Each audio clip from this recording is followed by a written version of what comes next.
Ladies and gentlemen, Blox has many myths in the game, from 100% mythical fruit roll glitches to ways you can become invincible. But today, your boy's gonna be putting them all to the test for the next 50 hours to see which myths are actually true. And for the first myth, apparently Cyborg V3 can one-shot a boat. So to do this, I'm gonna have one of my friends summon a boat. Normally this ship has 1,200 health. Let me activate V3, and damn, that thing didn't even last at all. So it took care of that ship easy. We're gonna see if this can one-shot the biggest ship. This is the boat that has the most health in the game other than Beast Hunter, 2,500. Let's see if Cyborg V3 takes this out. And this one's surviving longer, and it's still drowned. Okay, wow. So this myth is true. Cyborg V3 actually does one-shot a ship. Now that was a pretty cool myth, but for myth number 2, apparently if you use parallel escape while standing on lava, you take no damage. So now let's try it with parallel escape. Let's see if we take damage on lava, and we very much do. I am dying quick, bruh. So that myth is false. That was just not true at all. Myth number 3, the age-old question: do you get better fruits the higher sea you're in? Now to start this off, we're gonna head over to first sea, do a gacha.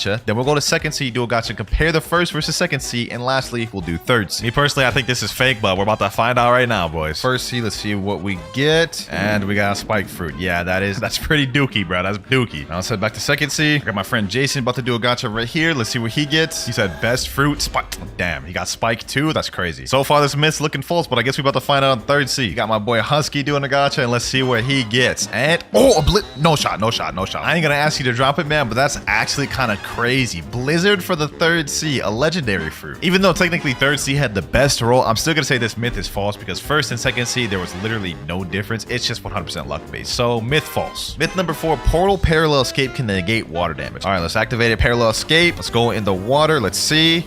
Oh, there's no damage. The moment it ended, I started taking damage again. Nah, that's actually fire. Let's see that one more time. All right. Parallel escape. Yeah, no damage. Look at that. That's kind of crazy. Now that one surprised me, but let's see if this next one will. For myth number 5, apparently the more mastery you have, the more damage you'll deal with weapons, fighting styles, or fruits. All right, now to test this out, what I'm gonna do is I'm gonna equip one of my lower mastery weapons, like pipe or something. Now that we have equipped, let's go ahead and do an M1. Let's see how much damage this does. M1, 1,398. Now what I'm gonna do is I'm gonna kill a bunch of these NPCs so we can get our mastery up, and then we'll check the damage then. We're at 83 mastery right now. There we go, last NPC there. Now we're at 107 mastery. That's about a 20 mastery difference. Let's see how much gone up. Oh look, 1,410. That myth is actually true. I never even knew about that. The more mastery you have, the more damage your weapon, fighting style, and fruit deals. Myth number 6, if you start a raid while in combat, you can PvP inside the raid. So let me tell my boy, come to Sea Castle. There we go, we're in combat. Let me go ahead and buy a raid ship. Let's see, are we able to PvP? No, we're not. We're still allied. Now that raid myth wasn't true, but let's see if this next one is. Apparently, if you're sitting in the raid boat, when the raid ends, it'll bug the game. Right now, my boy's on the second island, so we'll see when he finishes. Third island down, fourth right there. And now the moment of truth, boys. Is this myth true? And, yo, it took the boat to the land with me. What the heck? Wait, it just disappeared. Okay, well, that glitch only lasts for a second, but I would say that is true, bro. That is actually weird. I don't think you'll ever use that myth, though, but it's still pretty cool. Myth number 8, if you use Do-Z on the ground, it'll fling you up. Now, if we go ahead and equip Do and use missile jab, you guys can see it has a little bit of pushback when you just use the move in general, but apparently if you aim it at the ground, it'll fling you up in the air. So I guess let's find out. All right, here we go. Let's aim it down. Boom. Oh damn, that actually kind of flings you kind of high up in there. Okay, myth true. Next up, if you hold Superhuman X and equip another fighting style while holding it, it'll make you stuck forever. Gotta say goodbye to my WinterKloudz fighting style. Let's talk to the martial arts master. There we go, Superhuman. Let's hold Superhuman X while trying to talk to Sabi. It doesn't even let you. All right, well, I tried it on Sabi. Let me see if it works on any of the other NPCs. Let me just try this real quick. All right, there we go. I'm holding Conqueror gun while talking to this guy. Let's switch to Death Step, and it worked. I'm stuck. What the heck? Yo. Okay, so this myth is actually true. If you do that, you literally just become stuck. Now, that was pretty cool, but I think you'll like this next one even more. We all know about the mansion in third sea, a place where people can be safe, or so you thought. There is actually an area in the mansion where there is not a safe zone. Apparently, if you go up these stairs and go in this upper left corner, there will be no safe zone there. You guys can see the safe zone over here. Let me jump up. Now there's no safe zone. Okay, hold on. So I should be able to hit my friend, right? Let me see.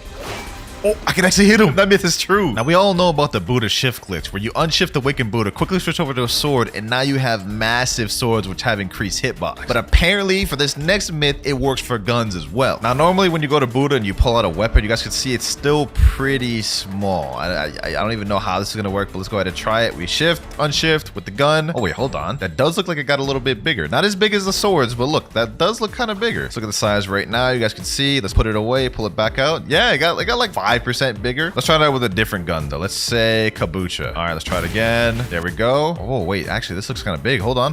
Put it away, pull it back out. I think it did get slightly bigger. I can't really tell, but to me, it looks like it got slightly bigger, so I'm gonna say true. But let's see if this next myth is true. Apparently, Control Gamma Rush can hit players in the safe zone. So in case you guys didn't know, when you use Gamma Rush, it hits anyone inside of the room. So the theory here is that we hit somebody outside of the room with Gamma Rush, and it should hit players inside the safe zone as well. So I got my friend Mirage here. Let me go ahead and hit him with the Gamma Rush. My friend Exotic is in the cafe. You guys can see him right there. Like, don't believe it is hitting him right now. Let me see. Okay, hit Mirage. Let me see. Did it put me in combat with him? And no, cannot attack players in the safe zone. So this does not work whatsoever. Myth fake. Myth number 13, ice fruit doesn't take damage from lava. I don't believe this because it'd literally be the exact opposite of the point of ice, but I'm here to bust them, see if they're true or not. Let's go ahead and do it. And oh, that's already false. I took damage. Let's see. I mean, I'm standing still right now. I'm not taking damage. Let's walk around. Oh yeah, we're done.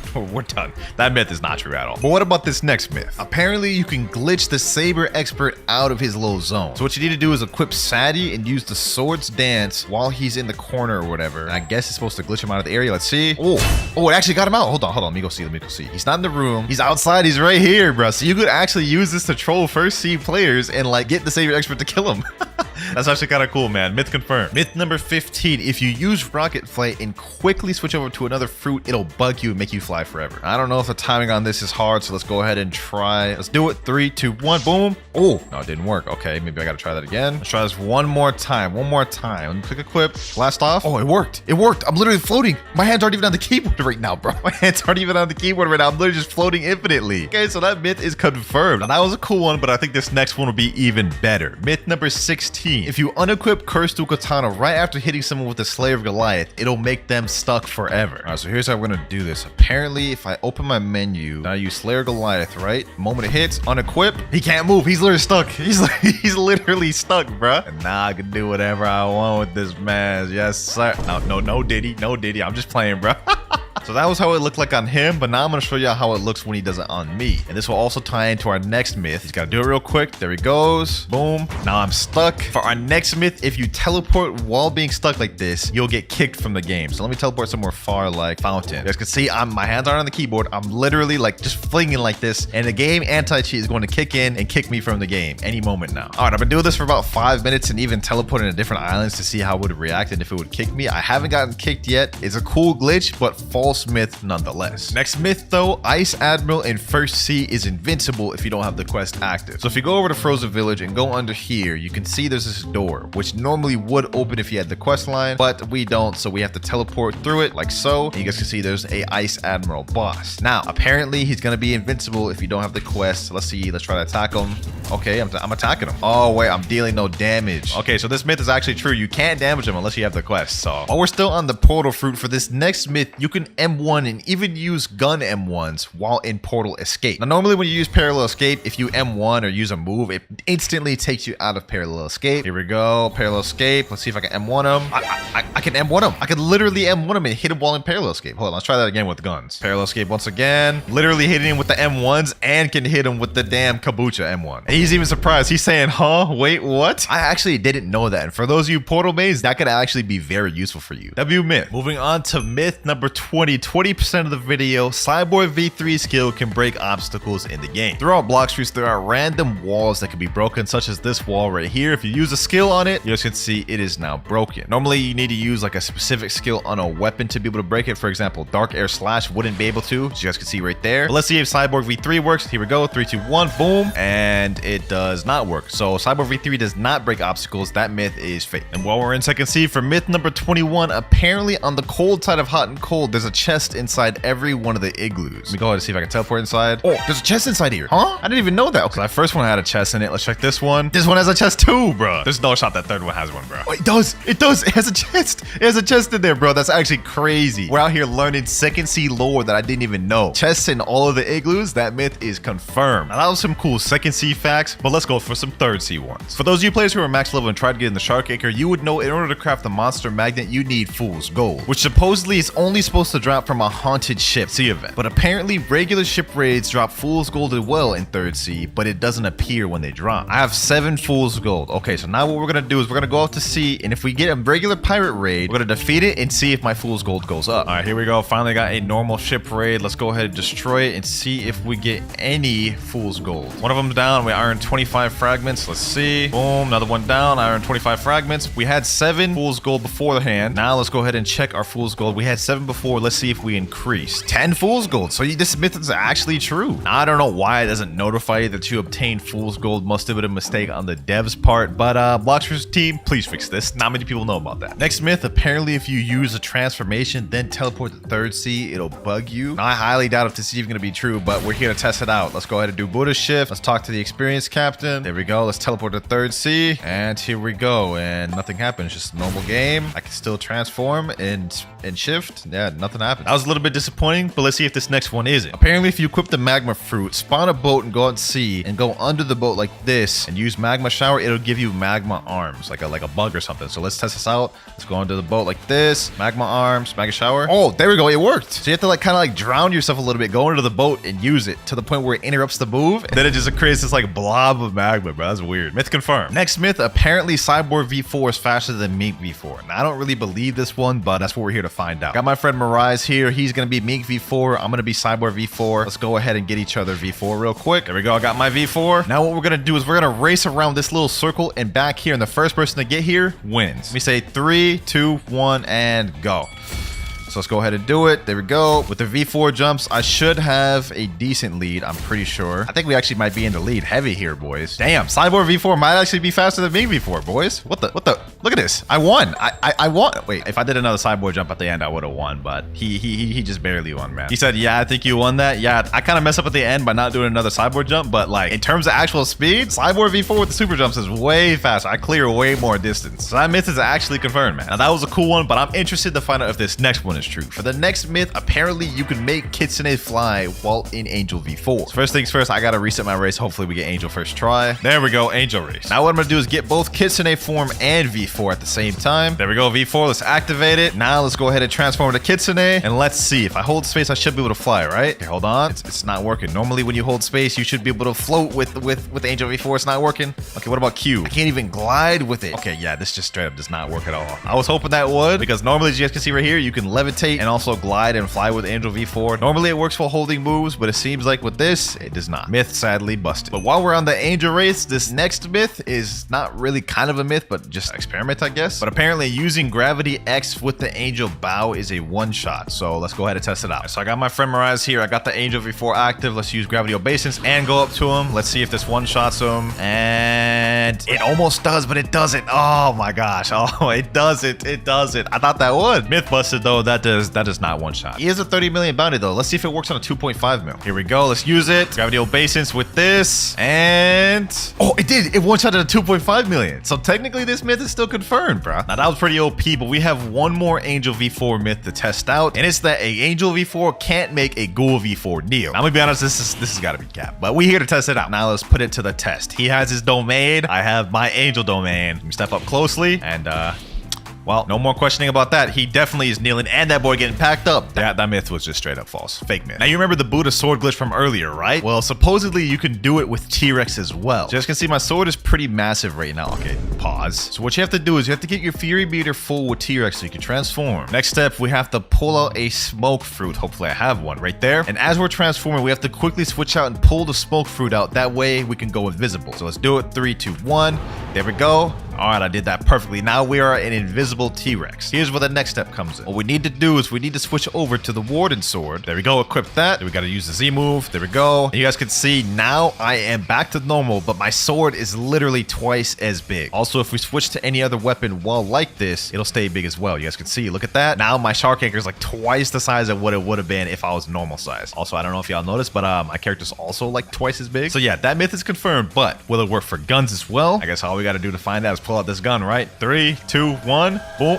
The gun is still small. Okay, so yeah, this does not work for gun. That myth is false. Now, we all know the rubber fruit is immune to rumble, right? As you guys can see, I'm not getting hit by this lightning. But apparently, the rubber fruit is also immune to pole V1 and V2 moves. Let me tell my friend, go ahead and equip pole V1 and try using a move on me. Go ahead, use a move. Okay, no, I still got hit by that. What about the second move? Yep, still got hit by that too. That's a little surprising. I thought I wouldn't get hit since it's lightning technically, but maybe I'll still be immune to pole V2. Let's find out. And I am not immune. Now, that didn't work, but let's see if this next one does. Apparently, if you use El Diablo on Solgatar, it has life steal capabilities. So let me tell my friend to come here real quick. Get me low, my boy. All right, there we go. There we go. That's good enough. That's good enough. We have 2,700 health. I'm going to use El Diablo and let's see if my health goes up. Oh, it is going up a considerable amount. Damn, it just jumped up to 4,000. So that myth is actually confirmed. And while we're on Solgatar, this next myth may be interesting. Apparently, if you teleport to Haunted Castle, go over to the living skeleton and hit them with the Solgatar M1, it'll actually heal them. I don't believe that at all, but let's go ahead and just test that out. Let me get this boy low real quick. Let me hit him with the M1. No, it's still dealing damage. It is still dealing damage. I don't know who came up with that myth, but that is just not true. Apparently, you drown in water twice as fast when you have sand activated. Now, to test this out, we're going to go ahead and do it right now without sand. Let's see how quick I drown. I would say this is probably about like close to 10 seconds around there. Now let's go ahead and equip the sand fruit and see how quick we drown now. In the anime, canonically, sand is twice as weak to water than most other devil fruits, so they should make sense. Let's see. Oh yeah, that is quick.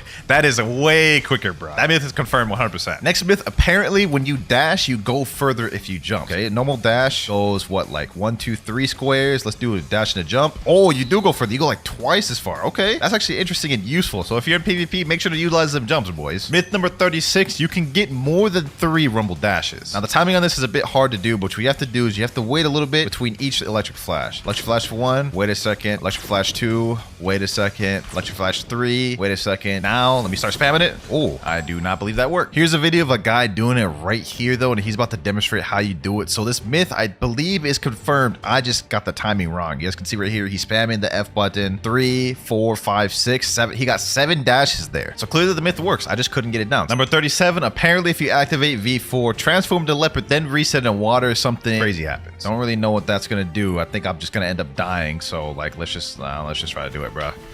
Okay, and I don't think anything happened. That myth is just false. But let's see if this next one isn't. Apparently, you can make a fruit invisible. And what you have to do is you have to reset, and as you're resetting, you drop the fruit, and apparently it'll become invisible. So what I'm gonna do right here, I'm gonna reset, boom, but I'm gonna drop the fruit. You guys can see I dropped that out of my inventory. It should be on the ground, right? In this exact area, I should be able to pick it up. Let me see. Let me go on the ground. Oh, I picked it up. It's invisible. It's in my inventory. It's in my hand, but I can't see it. Hold on, let me hand it over to my friend Husky. Let me see. Now he's literally holding the invisible fruit. That is actually kind of crazy. Now, apparently, Portal M1s can glitch you inside walls. For those of you who don't know what Portal M1 is, basically it's this right here. Now, I've never actually glitched inside of a wall with this, but let's go ahead and test it out here. Let's see. Let's aim it at this. Let's go in there. Oh, damn. I literally got that first try. So that myth is confirmed, bro. Like, there's no question about that. That one is confirmed. You can glitch inside walls with that 100%. Next myth, apparently if 2 T-Rexes use the C move on each other, it bugs the game. 3, 2, 1, go.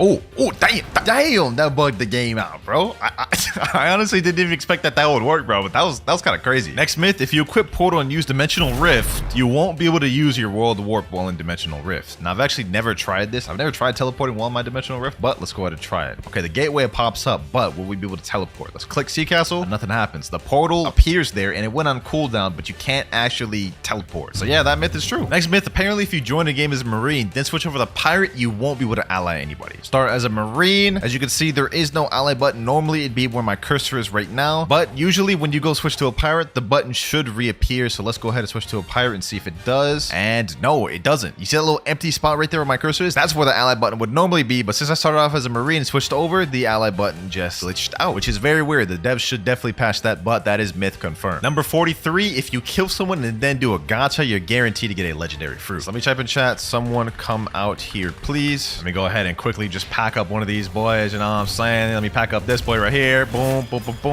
And one, finish him off. Now let's go ahead and do a Blox juice gacha and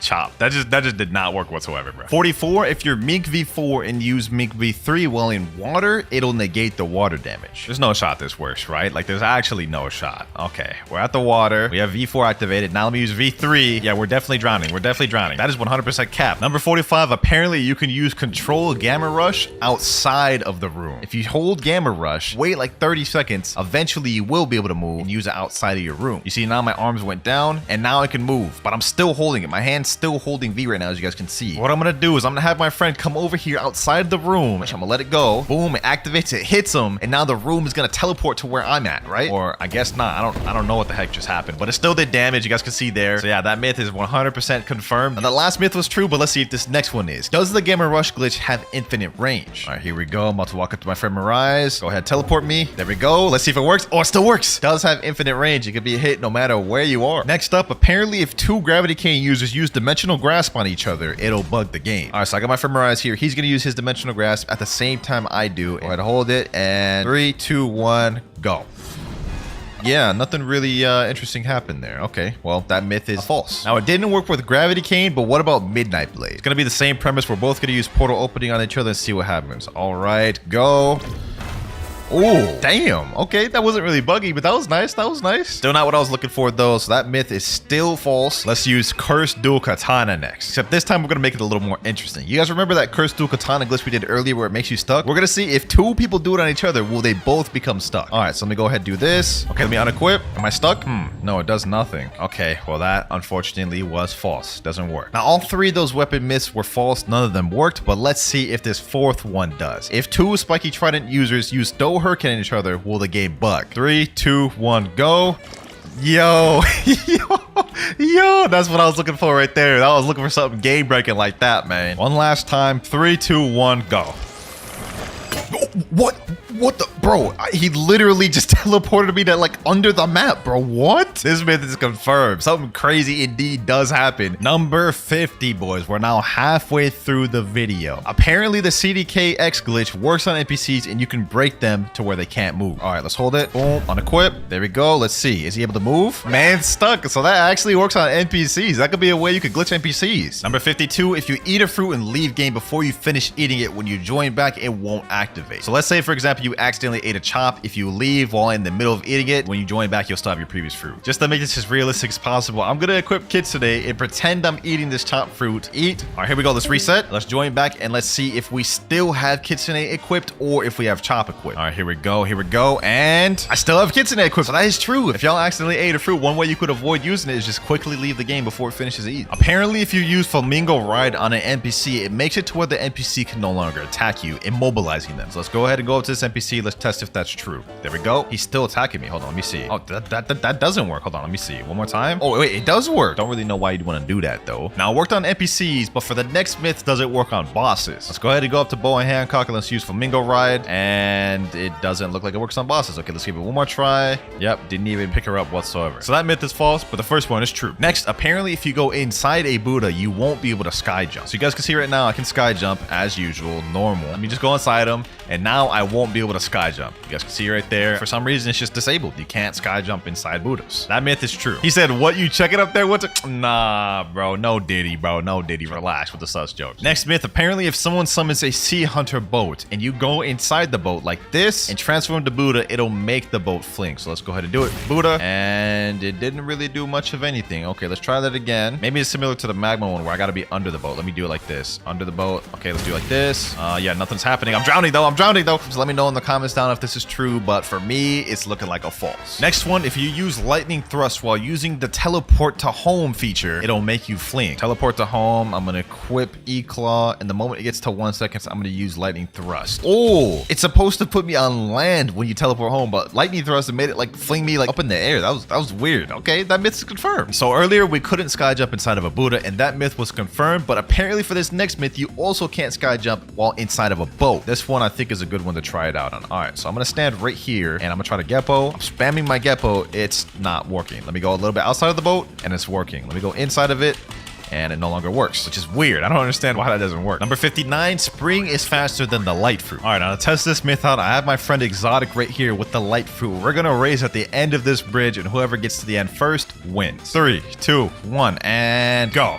Boom. Ooh, ooh. We're actually winning. We're actually winning. We're actually winning, boys. Spring actually won. Spring actually won, bro. And I wasn't even going as fast as I could. Now, in terms of traditional speed, Spring is just not even close to as fast as Light. But in a race like this, with walls to bounce off of, Spring is the fastest route in the game, hands down. Next myth, if you sit in a boat while teleporting to home, the boat will come to land. Let me get my boat over here. And let's sit down and teleport. See if it goes. Oh, what? It actually worked. Huh? Next up, apparently Love X has infinite range. I did this in a video once and y'all didn't believe me. Y'all said it was fake. Y'all said it was scripted, whatever. But let's just go ahead and test it on a small scale. Cupid Zone, right? See that NPC over there, that Raider? Let's go to use over there. See that range right there? All right, now let's double that. See that Raider over there? I'm now double the distance I was before. So let's go up and see if it still hits. Cupid Zone, boom. It's still hitting. It's still hitting. It's over there. It's not hitting him, but it's like right on top of him. Now let's take it a step further and test it out on a player. I got my friend Exotic right over there. We're gonna test it out from this distance. Boom, and it hits. I don't think like much skills in this game would be able to even land that far. So let's take it a step further, go even further back. No skill in the game would really be able to hit this far. Like, let me use Soul Guitar. I don't even think that would hit. Yeah, Soul Guitar doesn't even hit from this distance. So let's see if Cupid Zone does. All right, so let's go ahead and use Cupid Zone. Let's hold it. There we go. Let's go ahead and shoot it out. Boom. And it's still hitting him. It's still hitting him from that distance. That's crazy. So there you have it, man. There you have it. Cupid Love Zone is infinite range. Literally no move in the game is going that far distance. Next up, you can phase through the ground in Second C using Buddy Sword. Now to do this, what you need is someone standing on this brown little path outside a cafe, right? Right in the middle. You jump up, hit him with both Buddy Sword moves real quick, and you guys can see, didn't work that time. Let's try it again. This man said doo-doo. All right, bro, you talking crazy. It's all fun and games, so I launch you into that map, man. It's all fun and games. Let's hit him here. Boom.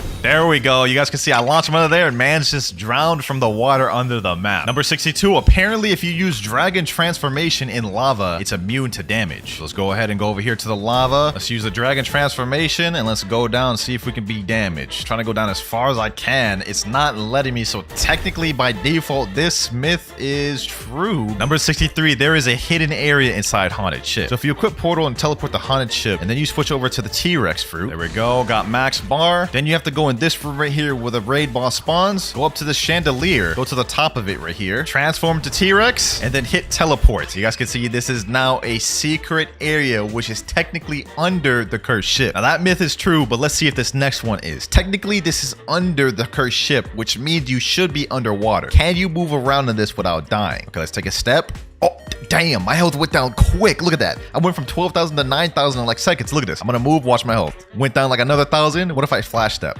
Boom. Let me do this. Yeah, I died. Okay, yeah, that myth is false. You cannot move under here, but it's still a cool area. Apparently, dashing with the Acidum rifle makes you dash faster. So first off, we need something to scale it by. Let me dash without it. Let me see how this looks. Okay, dashing. Let me pull out the Acidum rifle. I wouldn't say it's faster. It feels about the same. If anything, it's slower because my feet are like dragging. I don't know. Yeah, I'm gonna have to say this myth is false. I'm not feeling no difference. But let's see if this next one is true. Apparently, if you drop a fruit on the ground and world warp to a different island, the fruit will come with you. There we go. Got the flame fruit. I'm gonna drop it right here. Now I'm gonna world warp right next to it without picking it up. Right there. Okay, that should be close enough to world warp with me. Dock 1. And the fruit did not come with, so that is fake. Number 67, using /WinterKloudz luck in chat will guarantee you a mythical fruit at the gacha. Yeah, I already know this one's 100%, boys. /WinterKloudz luck? Yes, sir. This man about to pull a crazy mythic, bro. This man about to pull a crazy mythic. No shot, bro. Actually pulled something. He said that's actually not bad. I mean, it's a legendary. I guess. Not a mythical, so technically myth's false, but if you use /WinterKloudz luck, you're guaranteed to at least get a legendary. Next myth, you can use gun attacks while riding a kitsune. Let me go ahead and mount. Let me see if I can do like gun M1s. Oh, you can do gun M1s. Normally, if you do a move, it like pushes you off of them immediately, right? So we can do M1s. Let's see if we can do Spiky Bomb. Nope, Spiky Bomb gets me off of them as well. So technically, this is true. You actually can use moves, or at least the M1 while riding kitsune. Next up, if you drop a fruit on the ground and use Dofus Fuchilade, it'll make the fruit move. All right, so the fruit is right there. See, I'm gonna keep my cursor right there the entire time. If it moves, then we'll see it move off of the cursor. All right, and it didn't move whatsoever. My character was the one that moved from the Dofus Fuchilade. Myth busted. Number 71, if you equip the Pale Scarf, use Ken, then unequip it, the boost will still be there. So we can see that guy right there. That's my boy Mirage. Let me tell him, teleport to a far island. He is over there at the Winter Castle. Normally, if you didn't have the Pale Scarf, you wouldn't even be able to see him. Let me just demonstrate that real quick. You guys can see without the Pale Scarf, I can't even see him. Now, theoretically, if we equip this, activate our Ken, right? Then equip a different accessory and don't unactivate our Ken, it should still be there, and it is true. Even without it activated, you guys can see the Pale Scarf is not there. We still have the Ken boost. And this next one I think will be pretty interesting. Apparently, if you transform into Awakened Buddha while you're drowning, you'll still be drowning. As we all know, if you transform into Awakened Buddha and just go in water, you guys can see it makes you immune to drowning. But let's see if you transform while you're drowning, what happens. All right, I'm drowning, and yo, I'm still drowning. Wait. it stopped. Okay, so that myth is false. But to follow up on that, this next myth is that awakened Buddhas can be drowned. All right, so right now he's in the water and he's not drowning. He's perfectly fine. But if I use a move that'll push him under the water, then he'll start drowning. For example, Dofus Fusillade. You guys can see now he is drowning and actually getting packed up by the water. So don't think Buddhas are just completely immune from drowning. With certain moves, you actually can pack them up and make them boys drown. Next myth, if you stand on lava without moving, you won't take damage. And let's test this out. An easy way to test this out, we have Portal, Teleport to Lava, have my hand off the keyboard. I took damage initially, but now I am no longer taking damage. So this myth is true. And while we're on Portal, this next myth, apparently if you use Portal Parallel Escape while on a boat, it'll fling the boat. So I'm going to use Parallel Escape while trying to sit down at the same time. So let's see. Parallel Escape. One more time. Parallel Escape. And yeah, none of it works. Okay, this myth is false. And continuing even further on the Portal myths, apparently you can't use World Warp and teleport when you're during a Law raid. All right, now I'm going to get this raid started by fighting Law like this. And then I'm going to try teleporting to Cafe. Oh, it's true. You can. Next up, if you use the best friend move of Love while fighting a Sea Beast, the Sea Beast will target the best friend instead of you. So we got a Sea Beast. Now is our time to shine. Let's see if he targets my best friend or me. Let's start hitting him.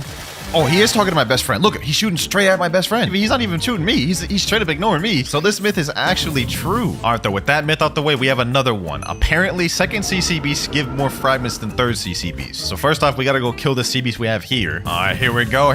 And Sea Beast down. We got 250 fragments from one Sea Beast. All right, now we got to go to third sea and check how much we get from that one. We're now danger level 3. Sea Beast should spawn any minute now. Speak of the devil. One Sea Beast over there. All right, bet. All right, here we go. Boom. And oh, wow. This only gave me 150. So that myth is actually surprisingly true. Second CCBs give like 100 more. Next myth, apparently while in Mink V4, you can super dash to glitch through walls. There is actually a place in the castle on the sea. I think it's like up here, which you could glitch through the wall. If you try, let's see if it works here. Super glitch.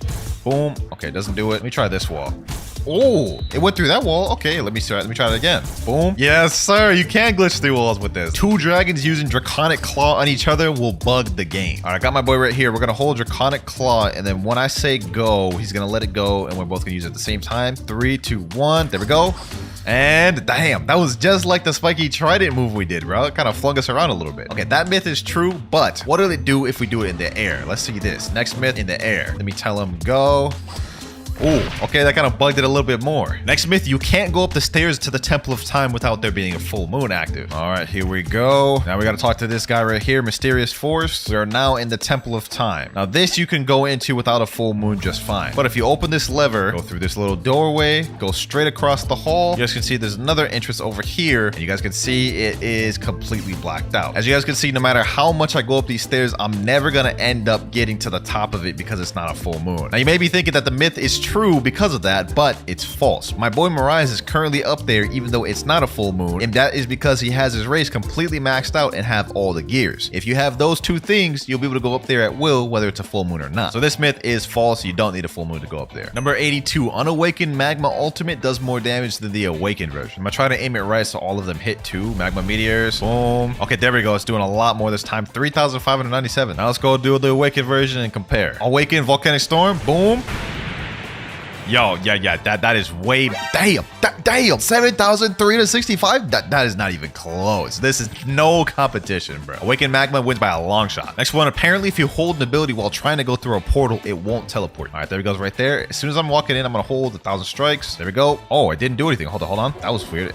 The first time it didn't teleport me. The second time it did. One last time. This time I'll try it with Do. Yep, there it is right there. Completely bugged. When you hold a move like that, then it starts to bug. Okay, so that's true. That myth is true. And speaking of not being able to hold moves, if you hold an ability while being teleported through a raid, it will bug you. There we go. And now what I'm going to do is I'm going to activate it, except I'm going to be holding an ability right here. Holding it. Should teleport me any second now. And it did nothing. All right, that one wasn't true, but since we're in the Phoenix raid, let's go ahead and do this next myth. Apparently, the Phoenix raid regular NPCs are higher level than the raid boss itself. These guys right here on the first island are level 3,505. And let's see what level the raid boss is. All right, boss about to spawn in. Let's find out, boys. All right, there he goes. Let's go ahead and go in there and see. He is level 2,370. He's actually lower level than the NPCs, bro. What? Now, as you can see, I am now sailing back in the danger zone once again. And the reason why is for this next myth, you can make a Terror Shark despawn. Danger level 4. Terror Shark should be spawning any moment now. There we go, boys. A Terror Shark just spawned. All right, I have to act quick before me and my boat die. So apparently, all you have to do is just press Dimensional Rift, right? When I go in my dimension, he should be disappeared by the time I go out. If this works, this would be lit, bro. Dealing with unwanted Terrorsucks is so annoying. All right, so let's go out now and he should be gone. And oh, no way. It actually worked. Myth confirmed, man. The cool thing, this also works for any sea event as well. You guys can see a ghost ship just spawned. Dimensional rift. Now let me go back out and the ghost rate is gone. 88, similar to a myth we had earlier. Apparently, if you eat a fruit and reset while you're eating, it won't activate. Okay, so let's go ahead and eat the ice fruit and then let's go reset. And let's see, does it activate? It's still activated. That myth is false. It doesn't work like the other one where if you leave the game, it doesn't activate. 89, if you pull out a smoke fruit while transforming to Kitsune, it will go invisible. Let me get all my tails real quick. Boom, boom, boom. There we go. Now what I gotta do is I gotta pull out a smoke fruit. And as I'm transforming, quickly switch over. And there we go, boys. Invisible Kitsune, 100% confirmed myth. Number 90. Now for this one, I gotta talk to this luxury boat dealer and get a boat. I'm gonna get like the lantern boat. Now I have to go back to Portal. And the myth is if you sit down while trying to do world warp, it won't teleport you. So let me go ahead and just do this. There we go. I'm sat down on the chair and I have my gateway portal menu open. Let me try to teleport to Port Town. And as you guys can see, wow, that is weird. I didn't think it would work like that, but looks like sitting down negates being able to teleport. Now we all know that leopard form makes you immune to taking damage from lava. As you guys can see right here, I'm taking no damage whatsoever. But apparently, if you're activated in Cyborg V4, for some reason, it makes you immune to lava, which I think is count, but let's find out. All right, here we go. Let's activate Cyborg V4. Now let's go transformation. I have no idea why would this make me take damage in lava, but let's test it out. And this is false. I do not take no damage whatsoever. Let me go over here like I did with the dragon form. Oh, wait. Okay, suddenly I can take damage from lava. So is that myth confirmed? Huh, that's weird, bro. Kitsune with pilot helmet is faster than Do. Now to find this out, we're going to do the same method we did earlier. We're going to race from the start of this bridge to the end. 3, 2, 1, and go. All right. I'm using my scorching donut. Damn, I'm gonna get dusted. Sheesh. This is undisputed. This is undisputed, bro. Pilot helmet Kitsune is way faster. Kitsune may be faster than Do, but is it faster than Light, though? Next myth, we're racing against Light. Countdown again, Husky. Countdown again. Let's do this. 3, 2, 1, and go. All right, bet. I may have aimed it wrong.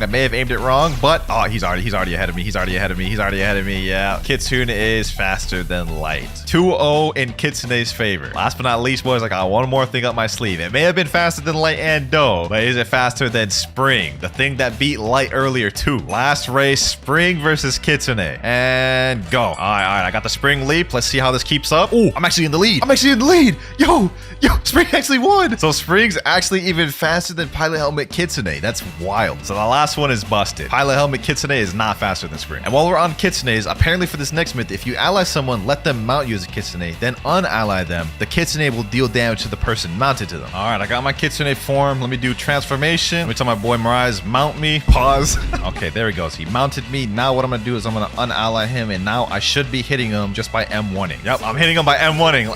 He's literally mounted to me, and I'm hitting him, bro.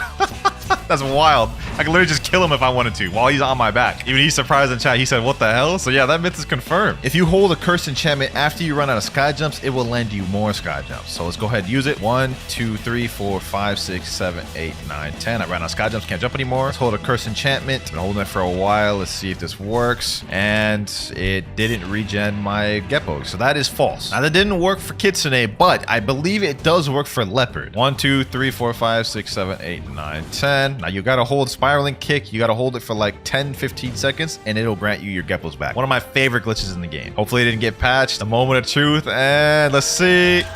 Nah, I got patched, bro. It doesn't work anymore. Well, both of those myths were fake. Myth 98. M1 spamming while holding Ken Vander grants you a little bit of float time in the air. All right, I'm going to jump up really high, and I'm just going to spam M1 really quick. Oh, you can get a little bit of float time in the air. Okay, you know what I'm saying? We got float time. We got hang time. You know what I'm saying? Okay, that myth is true. Myth 99. The lower stat points you have in health, the less damage you take from lava. All right, so right now, I lose. I don't even really know how I lose. I don't know how to count that, but like I lose a ton per second. Like I died in a matter of seconds. So let's go ahead and do a stat point reset. There we go. 1 defense, and let's see how much I take then. Oh yeah, you take way less. Oh, it just scales with your health. Okay, so that myth is true. And now for the final myth. Myth number 100. Now, as you guys see in Human V4, it affects the terrain, and there's like little rocks or like particles coming off the ground. Now, apparently, if you transform into Buddha, these rocks become bigger, scaling with the size of Buddha. Oh, it does. Look at that. Look at that. Look at the terrain, bro. Look at the terrain, bro. That's fire. W last myth, if I do say so myself. And for our first first myth, it says that paw has an infinite ranged attack. Now, I've heard a lot of people talk about this myth before, but today I'm gonna try it out myself to see if it's true. To test this theory, I have my friend standing all the way on the edge of this bridge, as you guys can see right there, and we're gonna use the paw ability to try to hit him. All right, heavy paw.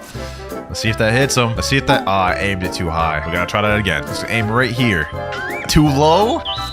That one should hit. That one should hit. That one should hit. Oh, it hit him. It hit him. Yo, the range is infinite. All right, so this myth's confirmed. Paw does have infinite range. The next myth says that the light move of Kilo can go on forever. So let's go ahead and try this out. This is the light move. Apparently, this can go on forever. So by the end of this, I should be in the stratosphere. It's been about 2.5 minutes of me holding this. I'm gonna say this is true. You can use this move forever because this is not stopping. Myth number 3 is that Awakened Buddha and Unawakened Buddha both have the same M1 range. So my friend here has Awakened Buddha. I have Unawakened Buddha. So for me to M1 with Unawakened Buddha, I need to be within this range minimum. Now I'm gonna have Kazeki pull up with his Awakened Buddha, be slightly further behind me, and see if he can still hit him. So Kazeki's a little bit behind me. Try M1ing. M1. And he's not able to hit him. So this myth is actually true. That's actually weird. As big as he is, you would think the range would be increased. Next myth says that third C fruit gacha gives you better luck. Now to test this out, I'm gonna have to go back to first C. All right, so here we are in first C. First C gacha. What do I get? And I get a chop fruit. Kind of fitting since it's first C. I got my friend in second C. He's about to do a gacha. Let's see what he gets. And he gets a spike. I guess that's slightly better than chop. So far this is looking a little bit true, but let's go to third C and see what we get there. And lastly, in third C, we have my boy Rip Guy rolling for 1 barrier. Wow. Okay, so this actually was the best one. I'm not gonna lie, that's kind of surprising. So I guess myth confirmed. Next myth says that Pilot Helmet is the same speed as Mink V3. So I'm gonna go ahead and change my race till I get Mink, and then we're gonna test this out. Me and my friend are gonna race to the end of the bridge on 3, 2, 1, go. No dashing either. I'm actually smoking him. I'm actually smoking him. Yo, Pilot Helmet is not the same speed as Mink V3. This myth is busted. This is just not true at all. Like, even without V3, it's still slow. Next myth, apparently Love Flight can glitch more than 4 people in a fruit raid. All right, so I got my boy Rip Guy on the Flamingo. Now, normally, as you guys can see, you can only do 4 slots per raid. But with Rip Guy on my back, if I stand right here, like so, it'll go green, and Rip Guy will get teleported in the raid with me. Let's see, will Rip Guy actually get teleported with us? Oh my gosh, he actually came with me. So we have 5 people in this raid. Realistically, you could get 8 people in this. Okay, so this myth's confirmed. And while we're here, the next myth is that you can eat a fruit while inside of a raid. So let me go to my inventory real quick. There we go. Add it to backpack. Let me see if I can eat this fruit. I never even knew you could do this. Oh, you could actually eat a fruit in a raid. Flame fruit activated. So this myth is also confirmed. Next myth is that control apparently can make a boat float. I gotta see this for myself. All right, so my friend Kazaki has control and he's about to try to make the boat float. Let's see if he does it. Oh, you can actually do it. He's flinging us? What the hell? He just exploded the entire boat. Okay, so that myth is true. That's actually insane. Next myth says that if you're low health, that the venom flight goes faster. I've heard this myth a lot throughout the days. I've never once noticed it myself, but let's go ahead and try it. Serpent's Wrath. Okay, so I'm going this speed right now. This seems about normal speed. Okay, one more hit. There we go. It does look a little bit faster. It does look a little bit fast. I don't know by much, but it is slightly faster. I will say that. So this myth is actually confirmed. Next myth is that walking over different materials in Blox fruits has a different sound. So let's say grass versus the carpet versus the concrete. Okay, you guys can hear that. Okay, that's concrete. Let's look at grass. It does have a slightly different sound to it. I was going here, and it has an even different sound. So this is true. This is true. Next myth is that rubber is both immune to Goro and guns. Now, obviously, Luffy's immune to it in the anime, but is this true in the game as well? Try to hit me with your rumble moves. Oh, none of that is hitting. So I'm completely immune to all of that. That's actually OP. Let's see if the gun hits me. All right, so Kazaki has a soul guitar. Try to hit me with the moves. Okay, the shoot doesn't work. That doesn't work. That's actually insane. So this myth is actually true. Rubber is both immune to guns and Goro. Next myth is that you can flamingo ride NPCs. So obviously we already know that you can flamingo ride your friends. But the question is, can you do it to NPCs? All right, so it worked on my partner. Let's see. Can I flamingo ride this guy? You can actually flamingo ride NPCs? That is crazy. And he can't even attack me either. He's literally just stuck on this flamingo. Okay, so this myth is true. That's true. The next myth says that leopard has infinite sky jumps. So normally you only have 10 sky jumps, 9, 10, and I can no longer sky jump. With leopard, what you can do is you can go all the way up to the 10. Now I'm out of sky jumps. Let me hold spiraling kick. Let me use that. And now I have 10 more sky jumps. And if I keep holding my abilities, I can wait until that comes back and just keep repeating that over and over again. So this myth is actually true, boys. And while we're on leopard, the next next myth is that leopard transformation makes it to where you take no damage standing on top of lava. We're now at lava right now. Normally when you stand on this, you take damage, you guys can see, but will I take damage when I go leopard form? Let's see. Wow, so leopard can literally just stand on lava. That is actually broken. That's busted. Myth confirmed. And now for the 15th myth. Apparently, if 2 people use the spiky trident move at the same time, it'll bug the game out. Okay, so let's do it at the same time. Go. Oh, that's actually true. That myth's confirmed. Myth number 16. Apparently, if you use light flight in the frog room under the cafe, it'll kick you from the game. Let me teleport into the frog room like so. Let me go in here and let's use light flight. Okay. So this is kind of crazy. Apparently, if I just hold it like this for a while, I'll get kicked from the game. Well, after trying it out for a while, I tried to do it multiple different times. I can say this myth is busted. It's not true. You don't get kicked from the game, but it is a fun thing to do. The next myth says, though, the higher you are with Kilo, the more damage you deal. So obviously, we know the Kilo user in the anime, the higher she is, the more damage she's going to deal. But I don't think that's true in this game. I don't believe it at all. So let's test the base damage of Kilo right here, 10,000 kilograms. How much damage does this deal? 1439. Okay, so now let me go higher up. So let me go from this distance right here. Boom. 1439. It's the same damage, so it doesn't matter how high you go, it's gonna be the same damage. So this myth is busted. Next myth, apparently if you Buddha shift, then use Haki, then un-Buddha shift, it'll mess up the Haki. So let me equip a Buddha again. You guys can see I have full body Haki right here, just so we can demonstrate this properly. Let me transform, and then we use Haki, and then let me untransform. It doesn't seem like anything really changed. Let me try that again with Awakened Buddha. Awakened Buddha shift. There we go. Now let me use Haki, and then let me unshift. Boom. And oh, it actually messed up my head. So this myth is actually confirmed. It messed up my head. Like the Haki's no longer on my head. Okay. Myth number 19. Apparently portal can make you invisible. Okay, so Kazeki, I'm gonna have you use your portal move. When I say go, try to use it and see if you're invisible.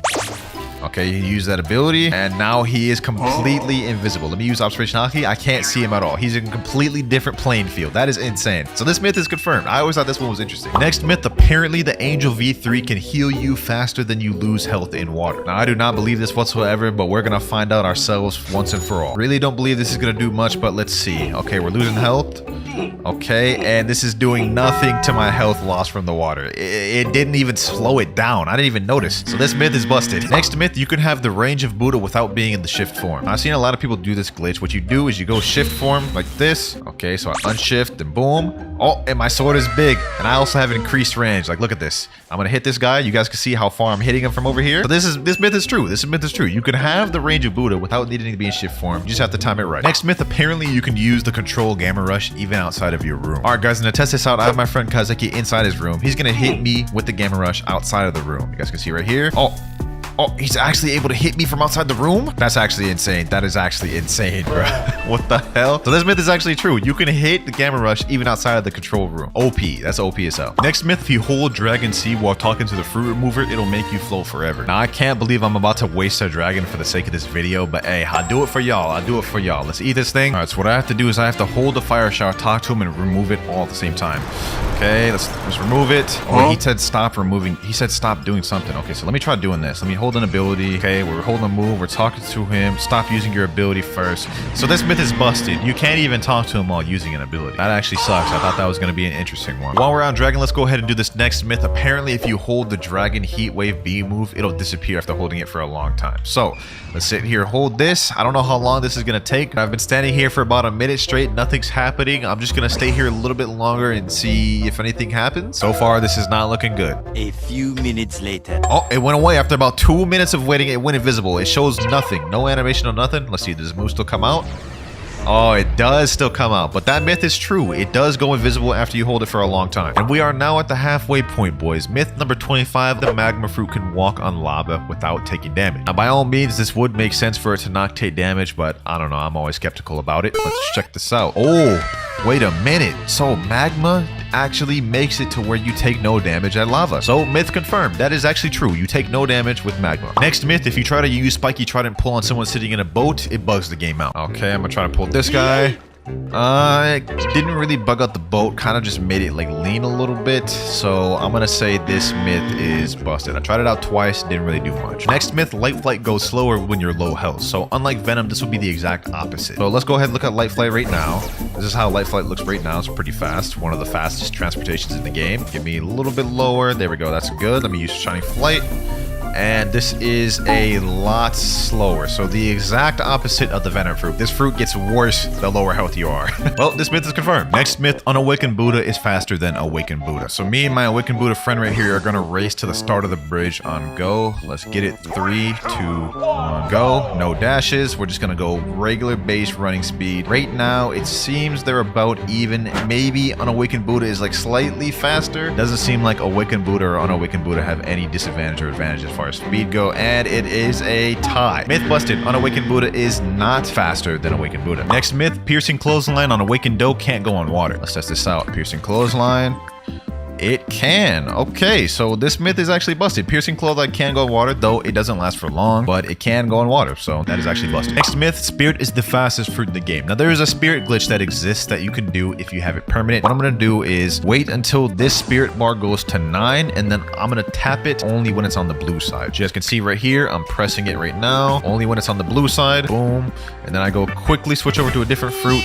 You guys can see I now have a speed boost. You can stack this multiple times and you can get it to the point where the game actually like registers you going too fast and the anti-cheat kicks in. So this myth is actually confirmed. All right, now next myth, supposedly sand takes more damage from quake waves. Now we know crocodile takes double damage from water in the anime. It was true for rubber. Let's see if it's true for this. So I got my boy Yen here. He's about to do the waves. Let's see how much damage it does without me being on sand. Okay, these are very anticlimactic waves, but it did 2,929. 2,929 is how much damage I took now. Now I'm gonna switch to sand. He's gonna do the same thing. Okay. There we go. How much damage was it? 2,929. Same. Okay, so this myth is busted. Sand does not take more damage from quake waves. But while we're on sand, let's go ahead and test if sand takes more damage from the water than other fruits. So let me go in here. Let's see. Okay. Damn. I died that quick? What the hell? Okay, that definitely seemed faster than other fruits, but just for reference, let's go ahead and test it out with a different fruit. Let's see how quick we die with leopard, bro. Okay. Oh, you definitely died quicker with sand. Like, I died so quick with sand. So that myth is actually true. Sand does take more damage in water than any other fruit. Next myth says that if you get teleported to lava and stand still, you won't take any damage from the lava. So I'm gonna have one of my friends teleport me over there. All right, teleport me to lava. And this is actually true. I'm not taking no damage. My hand is off the keyboard. I'm not taking any damage. But hold on, let me see. As soon as I start moving, I start taking damage. Okay, so that myth is actually true. Next myth, typing sub to WinterKloudz in chat before doing a gacha guarantees you a legendary. Believe it or not, I actually have history of this being true. Just look at this clip right here. You typed in /sub to WinterKloudz. That's gonna get him a legendary for sure. He got a rumble. No way. So you guys can see he got a rumble by saying that. So let's type it in chat, sub to WinterKloudz, and then let's go ahead and do a gacha. I should be guaranteed to get a legendary, right? Bro, no way I got a quake. We got a legendary from that? That is actually insane. Myth confirmed. Next myth says that you can use Unawakened Dough Roller on the water if you have the shark race. Now we all know typically Roller Donut does not work on water. As soon as you try to use it in water, it just, interrupts the move and you start taking damage. Question is, will this work with the Fishman race? Let's go ahead and check it out. Oh, you can actually use it with the Fishman race. Okay, so if you have Fishman, you can actually use the Roller Donut Unawakened, and it'll be a decent transportation move. Okay, so this myth is actually true. And all right, boys, the next myth is that you can reach the beautiful pirate domain through a hidden passage in the Yama waterfall. So there's an area you can go in the waterfall right over here, but apparently there's a hidden secret passage area right up here. There's a little gap right here, and if you go under here, you can see the entire map of Third Sea. And I guess now we just have to find the beautiful pirate domain area, which I believe is right here, right under the great tree. So let me go ahead and go over here. Beautiful pirate domain. Okay, let me try to see if I can glitch in there. There we go. We glitched through and we've reached the beautiful pirate domain. So that's actually true. That's actually kind of interesting, bro. I never even knew about that. Coming up next, the Whitebeard cape logo changes depending on if you're a marine or pirate. I think this is it right here, accessory coat. Okay, here we are right here. You guys can see it's the Whitebeard pirate emblem right now. Let's go ahead and talk to this guy, marine recruiter. And there you guys go. You see the logo? Not only just the logo, but the color of it actually changed too. So this myth is actually confirmed. Next myth, if you hold Dark Bomb above your head for a long time, it'll stay there forever. I'm assuming this is going to be similar to the dragon one where I have to hold it for like 2 minutes. So let's just go ahead and try this one out. Dark Bomb. This will actually be lit if this stays above my head forever though.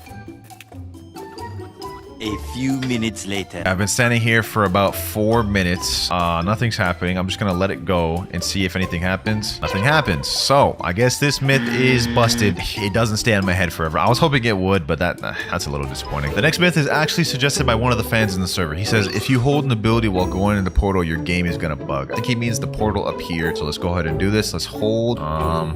Well, I held an ability. It didn't really bug my game, but it just didn't teleport me. Hold on, let me just try this again. Great spear, and it just straight up didn't teleport me. Okay, well, I don't know if that's considered bugging because it kind of broke the teleport and made it not work, but I would say that's definitely myth busted. Next myth, apparently if you use God Human while sitting in a boat at the same time, it'll make the boat bug out. All right, got God Human now. Let's spawn Swan Boat. I think what I have to do is I have to like use this. Okay, that didn't really do much. Let me see. Try this one more time to try to get it as glitchy as I'm looking for. So let me just try doing this. Oh, there we go. There we go. So myth confirmed. It did make the boat bug out like crazy. I like that. That's what I like to see. That's what I like to see. You know what I'm saying? And with that, we have only 10 myths left to bust. We almost there, boys. It's been a bit of a journey. Next myth, you can get a permanent Phoenix Ore if you use the healing move and fast kick at the same time. So let's just try to do this real quick.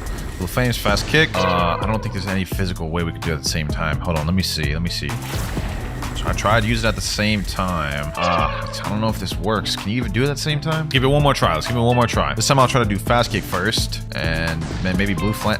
You can't do it. You can't do it. That's the third time I tried. So this myth is busted. I was hoping this was going to be true, but I guess it's not. But that's not the only Phoenix myth I have. Apparently going half form makes you lose your limbs. So let me go to hybrid flight real quick.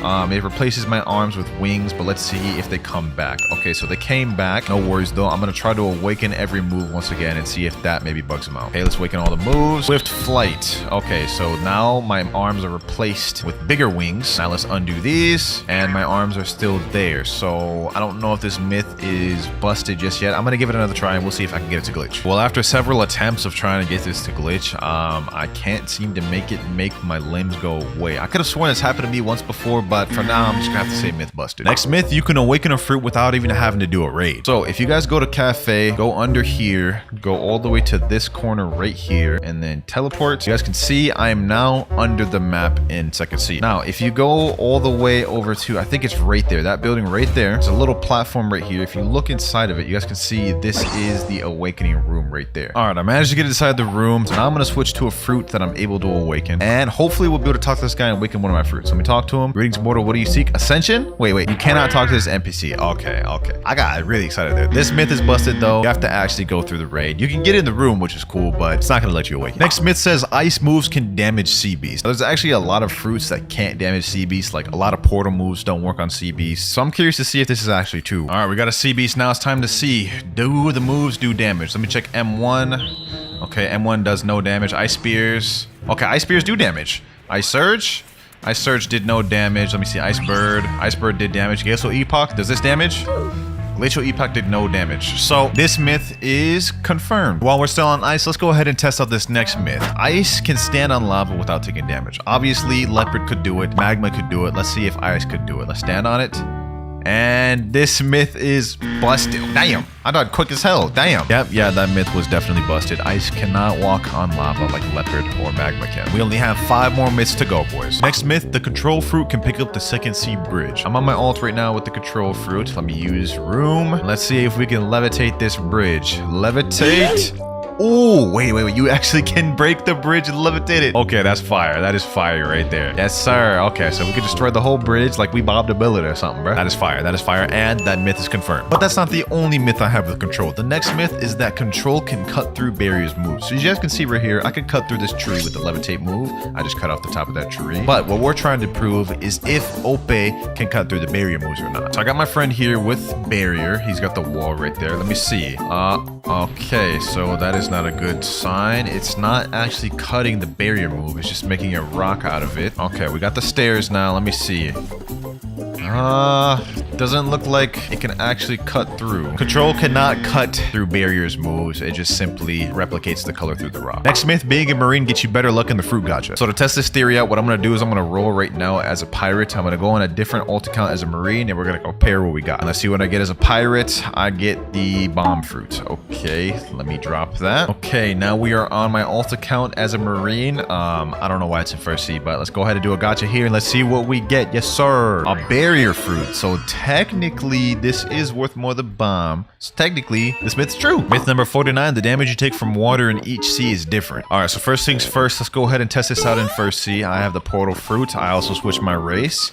Let's see. Okay, so I'm dying pretty quick. I think that took me like maybe like 5 or 6 seconds to die. Let's go ahead and try this out in second sea. Second sea attempts now. Let's go in the water.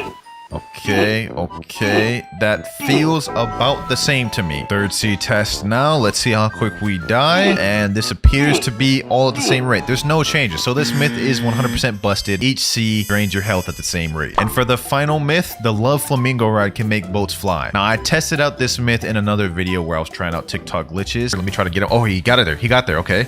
Okay, does this work? Does this work? No, it appears it doesn't. And y'all all claimed I did it wrong. Y'all claimed it was actually true. So we're about to try it right now. And what I have to do now is try to sit him down. So this is going to be a little bit of a process. Might take me a little bit. Okay, there we go. I think he's sat down now. It didn't glitch the boat at all. So I think I might have did that wrong. Let me see. Let me try to back him into it. Oh, wait a minute. It kind of glitched the boat there a little bit. Hold on. Let me back it up ever so slightly.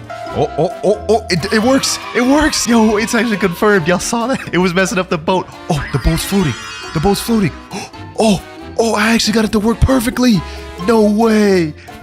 This is the most fire myth of them all, bro. This is actually crazy. I can't believe that actually worked. Myth number 1. If you dash while putting in your skill points, it kills you. Appreciate you for the myth, soft cake. Now, this sounds too good to be true, but we're going to test it right now. I already have all my stat points put in, so we're going to use a pure Roka right here just to reset my skill points. So I'm going to go into my skill tree, go into here. I'm going to put a point in. I'm going to dash. I'm dashing right now, so let's see if this does anything. Let's exit out. What the heck? What's up with the... Yo, that actually worked. It actually killed me while dashing in my skill tree. Hold on. We gotta try this again, bro. All right, go back to my skill tree. I'm gonna dash, go out. It actually kills you. So this myth is actually confirmed. That one surprised me. I'm not gonna lie. I did not expect that to actually kill you. Myth number 2. Stand arrows can be glitched to give 2 stands while holding W. Now this has got to be another one that's capped, but I currently have no stand. Oh, let me get a stand arrow right here. Nice. Anyways, as I was saying, I currently have no stand. I honestly don't think this one's gonna work. I don't see how this will work. So I'm running, I'm holding W, I'm still holding W while I stab myself with this arrow. We're gonna find out. Does this give you 2 stands? Okay, all right, I got one right there. Let me look at my stands list. Wait, actually, did I do this wrong? Maybe I need to have a stand slot free. Let me retry this. I'll reset Hierophant green. Okay, I got Silver Chariot. Let me check my stand slots. It shows none. So just like I predicted, this myth is busted. This is not true. Myth number 3. You can use a kidnap on Mr. President while inside another Mr. President's room. This should be an interesting one. Mr. President is a great stand for trolling, and I'm honestly curious to see if this will work out. But first, we've got to get a Mr. President, of course, so let's go ahead and try to do that. There's no way I got an epic skin while trying to get Mr. President, bro. That's actually kind of crazy. This skin is lit, bro. Oh, Lasone. Can I borrow that Mr. President? You need it? All right, send me trade. You know, Lasone, you always coming in clutch, buddy. Bro, it's actually sad that I had to get this to a trade. I was trying to get Mr. President for almost an hour, bro. My luck is just that bad. But let's test the myth out now. And it just so happens, my boy Sage here has also got a Mr. President. What's good, Sage? Yes, sir. What? You know what to do, bro. You know what to do. Oh, yeah. I got you. All right. Yeah. Any day Oh, now. you wanted me to hit you? Yo. Yeah. All right. Bro put himself in the room. Oh, okay. I got it. All right, my fault. He's back. Oh, He's... my God, bro.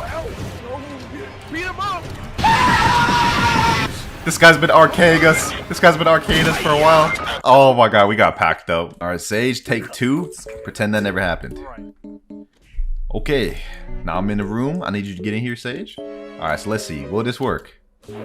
Okay, I guess it does not work. You cannot kidnap a Mr. President while being in the room yourself. This myth is busted. Myth number 4. Star Platinum time stop lasts longer than the world. Now for this one, we actually do not need to use the stands. We could just straight up look it up. YBA stands, scroll down till we see the world. Now that we're on the world, we can look at his moves. And it says right here, you can stop time for 5 seconds. Now let's go to Star Platinum. The maximum that Star Platinum can do is 5 seconds. So as far as I'm concerned, this myth is busted. They both can only do the same amount of maximum time. Now, if we're talking about Star Platinum the world, he can do a maximum of 8 seconds. But in his description, he only said Star Platinum and not Star Platinum the world. So this myth is still busted. Next myth. Myth number 5. Being at the highest peak of YBA gives you luck when using an arrow. But I don't know, man. This myth sounds a little bit sus. We're gonna have to figure out if this is true ourselves. Straight up there. That is the highest peak in your Bizarre Adventure. Making my way up this long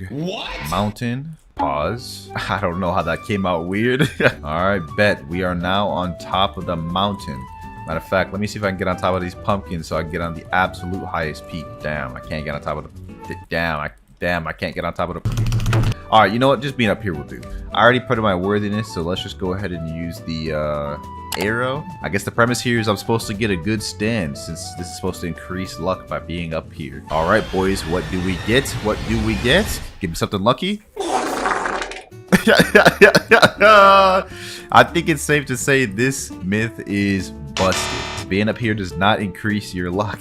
But I'm pretty sure most of you knew that. Myth number 6. You can move in time stop when frozen by vampire spec. Thank you for the myth, Nathan. So first, in order to complete this myth, we need to become a vampire, which I think I may have a stone mask. Here we go. The stone mask is bloodthirsty. Take the risk and wear the mask. I've never done this before, so let's see if this works. I don't know if there's a chance to fail or anything like that. As I say, wow, that I cannot believe it. Oh, it worked. Yo, I thought it failed, but I guess it actually worked. Oh, okay, I get it. So now I can learn vampirism spec by talking to this NPC right here. 10,000 to learn? Damn, that's like almost all my money, but we gotta try to bust the myth. There we go. I've learned vampirism. Now I need to get vampirism freeze. Okay, let's get vampirism freeze, and now we're good. Okay, attempt number 2. I'm gonna time stop first this time. Okay, put away my stand. I'm gonna hit him like that. Let me see. Am I able to move on my ult? No! I am not able to move on my ult. So it would seem like this myth is busted. Okay, attempt number 3. This is kind of a complicated process, so bear with me. I'm gonna freeze him. I'm gonna time stop right here. And will I be able to move on my ult? My WinterKloudz ult? And the answer is no. So this myth is fully busted. I had to test this the right way completely. Myth number 7. Talking to Jonathan while being a vamp will get you killed. This is an interesting one, and I want to test this out firsthand. As you guys can see, I'm already a vampire on my main slots. So now we just need to find Jonathan and see what he says. Alright, Johnny boy, let's see what you have to say to me. Did you come here only to die? Damn, that boy was on timing for real. Alright, so it appears that this myth is true. Talking to Jonathan while being a vamp, that boy gonna pack you up on sight. Easy cope ratio. Myth number 8, you can use spin fighting style while being a vampire race. Sent by Big Bird 43. The question is, how do you get spin fighting style? I've never actually done this. To the wiki. Okay, so I just gotta give 10,000 to Gyro Zeppeli, and I need a steel ball. Man, what's up with all these people taxing, bro? They always want big money. Oh, yo, I'm burning. Yo, I'm burning? What? Oh, that's right, dude. I forgot. I forgot, bro. Vampires can't even be in the sun for real. Yo, this might make it difficult, though. Come on. Yes. Eli's Pizzeria.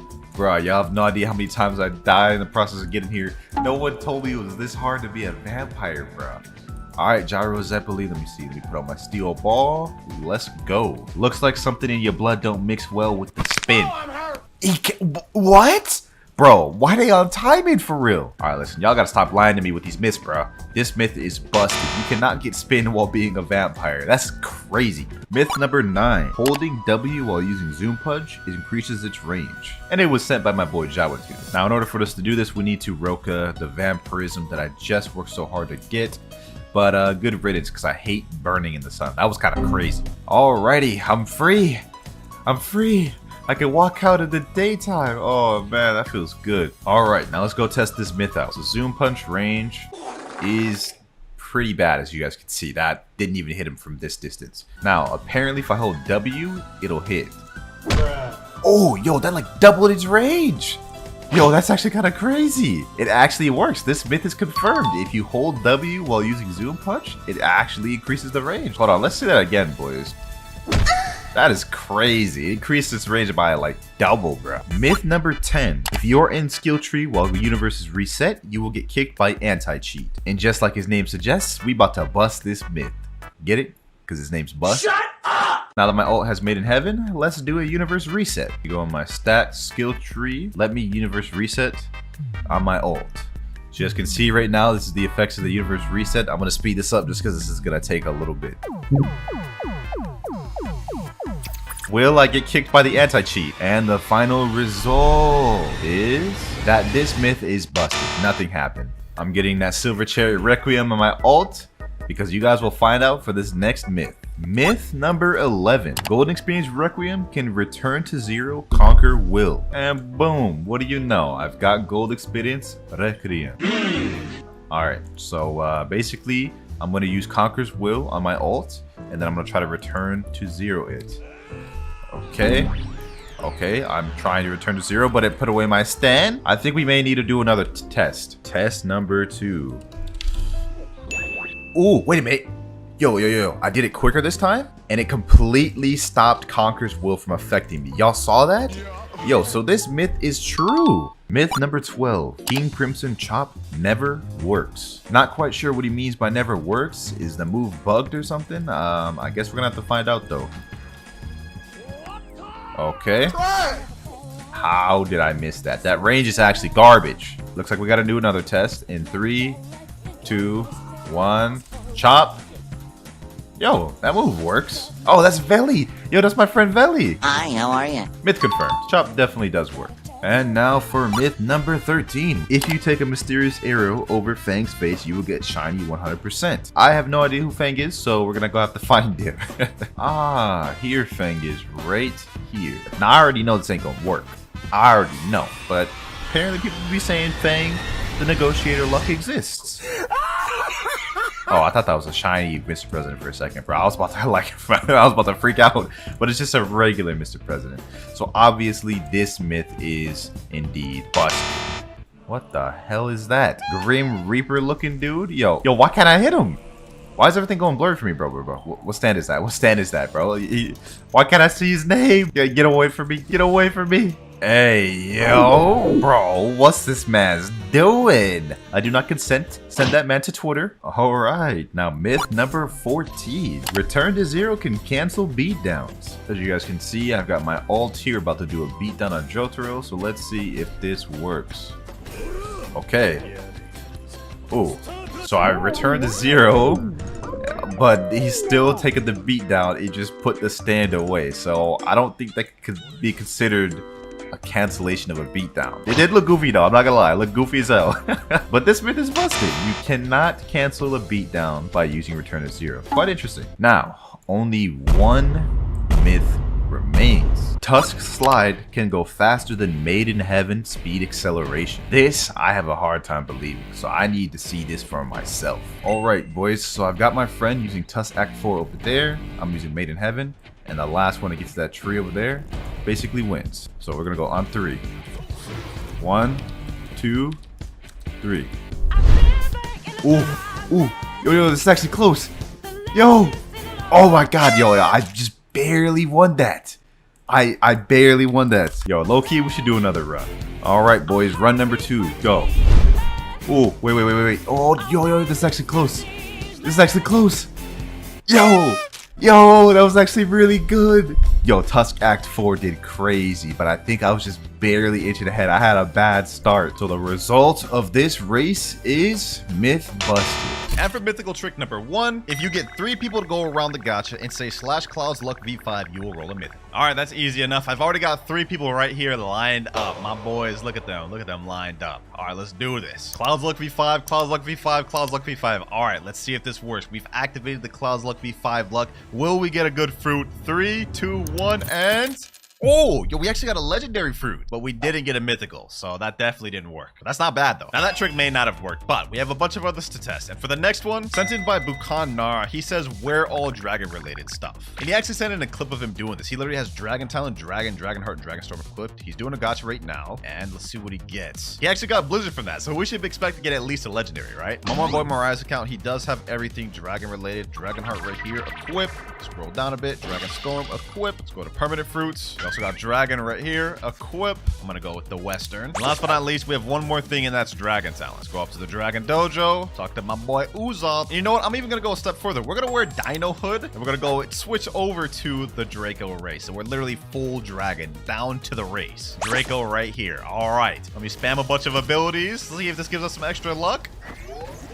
And now we're ready. Gacha time. If we don't get at least a legendary for Mist, this is crazy. 3, 2, 1, and we get a sand fruit. Okay, yeah, that just does not work. This next guy's strategy is if you kill a player using a mythic fruit, then reset with a mythic fruit, your next gacha will be a mythic. Well, I would hope so, because this is gonna be insane. I mean, I'm on my boy Eric's account right here. He's about to lose a mythic fruit. Hopefully he has something like a gravity. Let me see. Okay, he's got a gravity. Perfect. Now, the killing the person with the mythical fruit will be easy. I mean, I'm pretty decent at PvP. Let me see. What can I switch to? We got Doe. Oh, that's perfect. Actually, you know what? Let's go with Yeti. Let's make this easy. All right, now we gotta find somebody real quick. Let's see. Is there anybody over here? Nope. Okay, what about in Hydra? Anybody over here? Oh, there is somebody over here. All right. They didn't say we had to get bounty from the person we killed with the mythic fruit. They just said we had to kill someone with a mythic fruit. So I'm about to do it, boys. I'm about to do it. I'm sorry. You're level 1600, but we gotta do it. Arctic Clap. GG's. No reward level is too high, but we did kill him with Yeti. That's a mythical. All right, that's step 1 of the ritual complete. Next up, we have to reset with a mythical. I'm not going to waste any of Eric's good mythics. I'm just going to waste a gravity. I'm sure he's not going to care. And if he does, I'll replenish Eric. Fruit added to backpack. We got the gravity in our inventory. You know what? Just to make sure this does effect, we're going to reset it in front of Zeolus. Zeolus, you see this gravity right here, right? You see this. I'm about to lose this. You better replenish me with another mythic. Gravity down. Oh, that feels so painful to do. Now let's see if it works, ladies and gentlemen. Let's see if it works. And...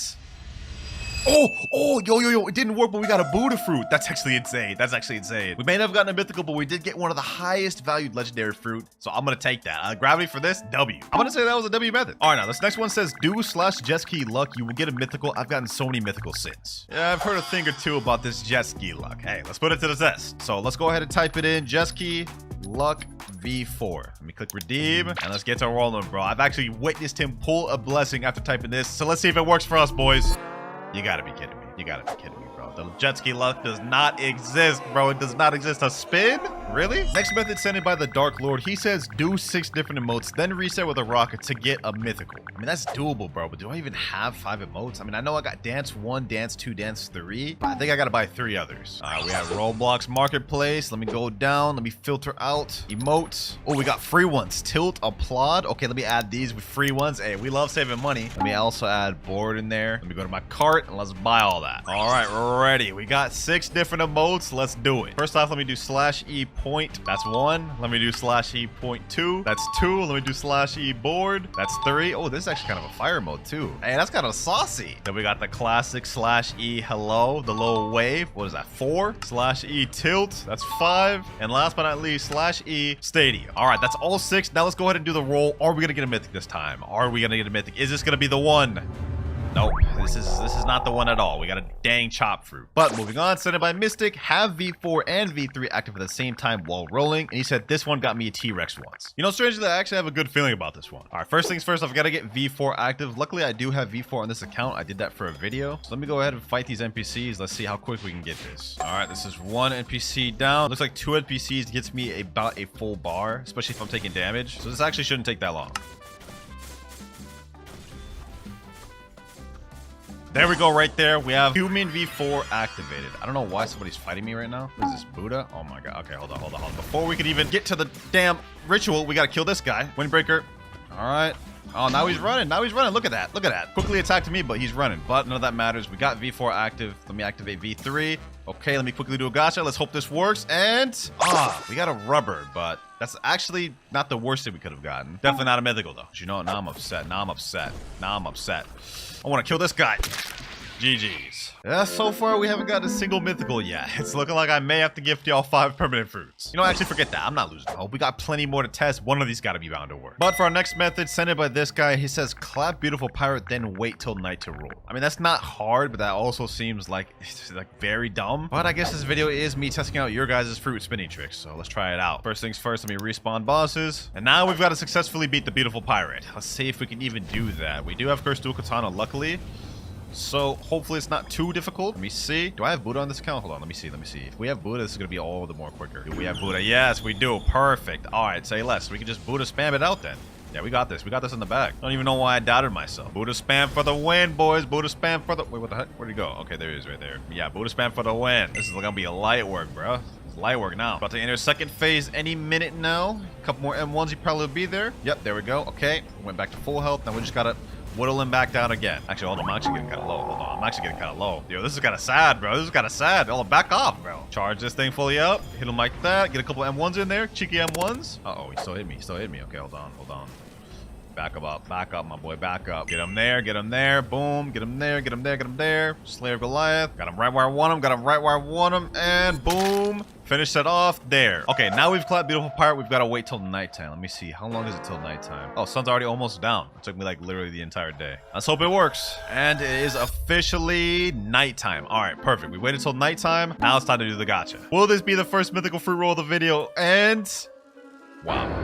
That's that is straight up garbage. That's so garbage, in fact, that I'm compelled to do this. We dropping this one straight in the ocean. Trick number 7, reset 5 times in a private server, leave, rejoin, then type /5 good luck and you'll get a good fruit. That's an interesting one, and it's so simple that I actually like it. All right, all we got to do is reset 5 times. That's 1, 2, 3, 4th one, and the final 5th reset here. Now we leave the game and then rejoin the game, but I think we have to rejoin back to that private server. And last but not least, type in chat /5 good luck. There we go, boys. All the requirements have been met. Let's see if this gives us a good fruit. You don't have enough money? Oh. That's kind of embarrassing. Okay, let me fix that real quick. 150k, that should be 200. Do it one more time. All right, we're ready. That was a little embarrassing, I'm not gonna lie, but we brought it back. Now it's time to do this gacha, and we get dark fruit. Definitely not a mythical, but maybe this next trick will work. If you use /WinterKloudz luck 45 after killing 5 players, you get no less than a mythical fruit. Yeah, I like the sound of that, and we get to have some fun PvPing. I'm down. All right, I'm on my bomb by A account right here, just because this is like my bounty hunting account.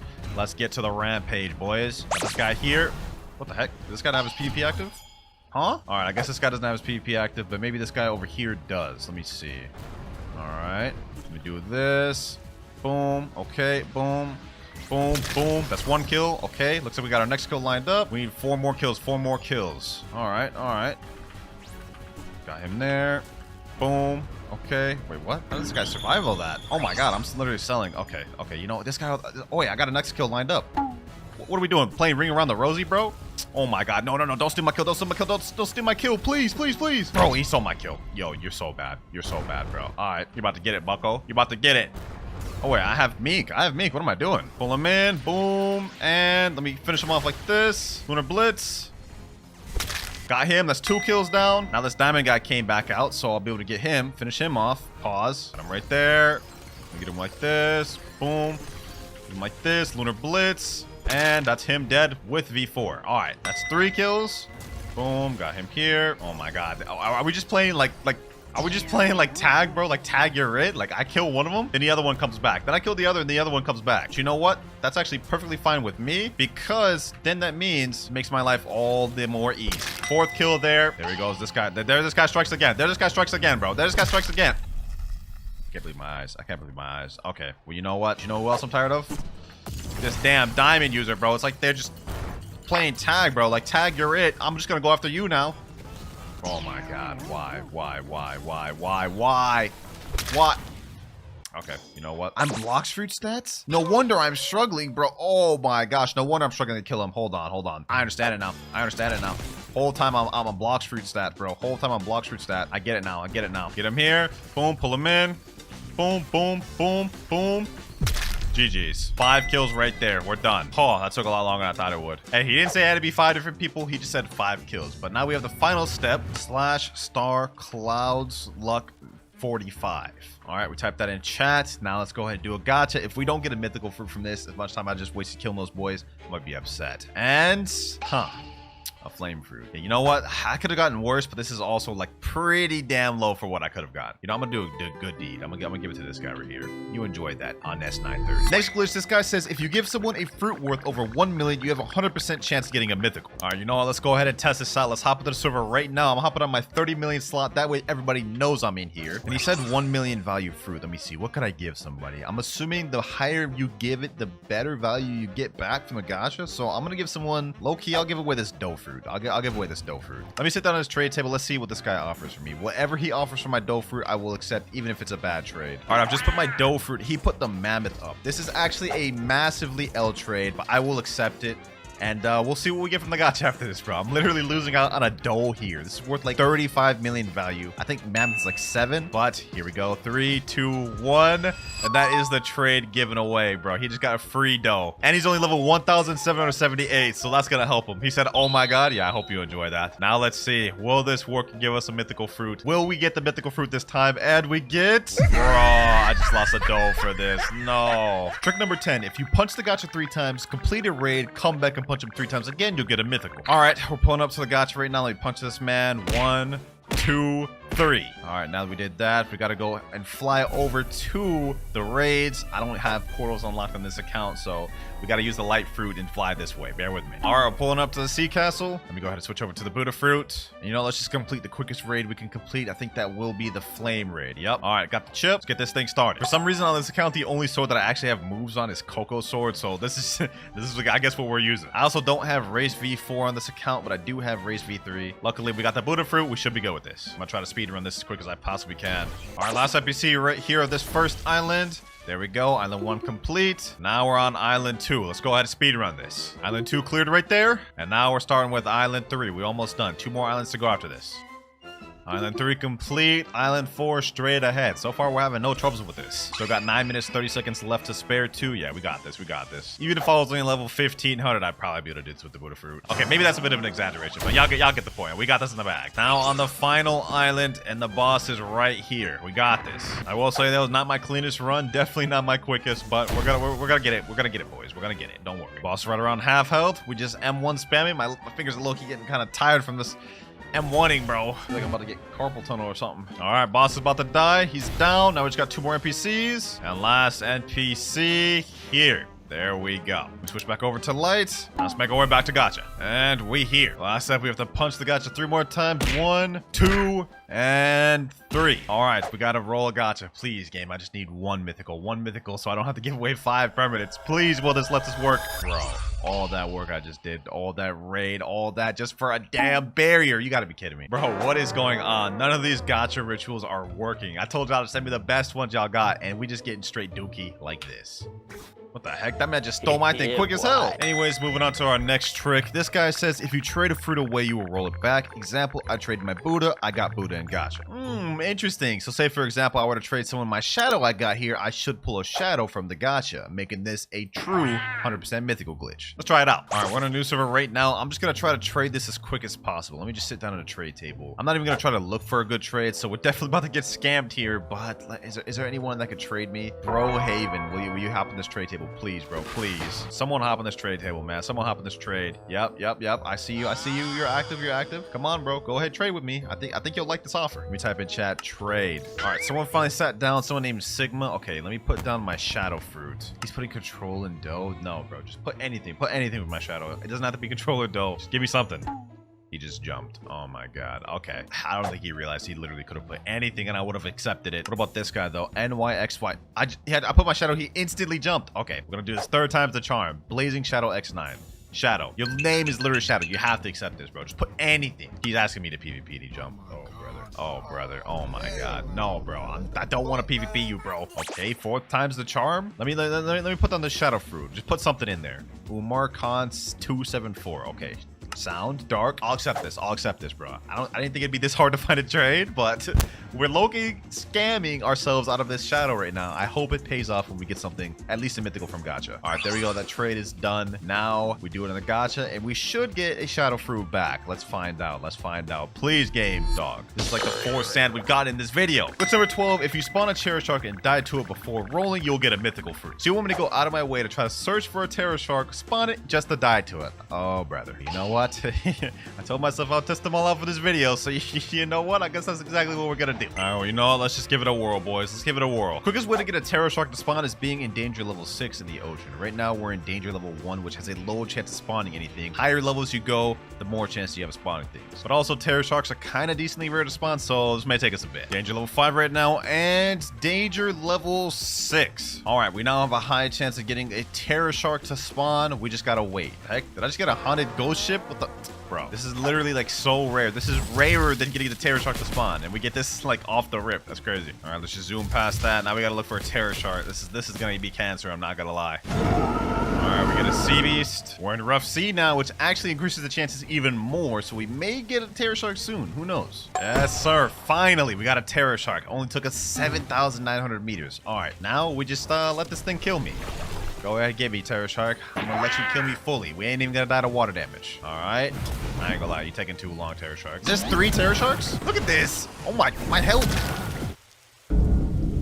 Damn. Okay, well, I'm not gonna lie, bro. After that, we better get extra luck. I mean, that just took me 10 minutes to find that thing, and we got jumped by 3. Let me go ahead and eat the light fruit, because I don't have the portal fruit on this account. We gotta fly over to the gacha. And here we are. This better be worth it, boys. We better get something good from this. Please, game. Please. Dog. This is literally the worst fruit we've gotten in the video. Yeah, that one didn't work. Up next, speak to Michael Jackson and sit in a chair. Then when you go roll, you will get a good fruit. You know what? I'll do you one better. Not only am I gonna talk to the barista, I'm going to buy a recipe from him. For example, let's see. Plump purple. I'm gonna buy this for 88 Robux. We're gonna straight up buy this right now, boys. Give me that little cutscene. Give me that little cutscene. Do your thing, Michael Jackson. Yeah. Give me that purple juice. Yup.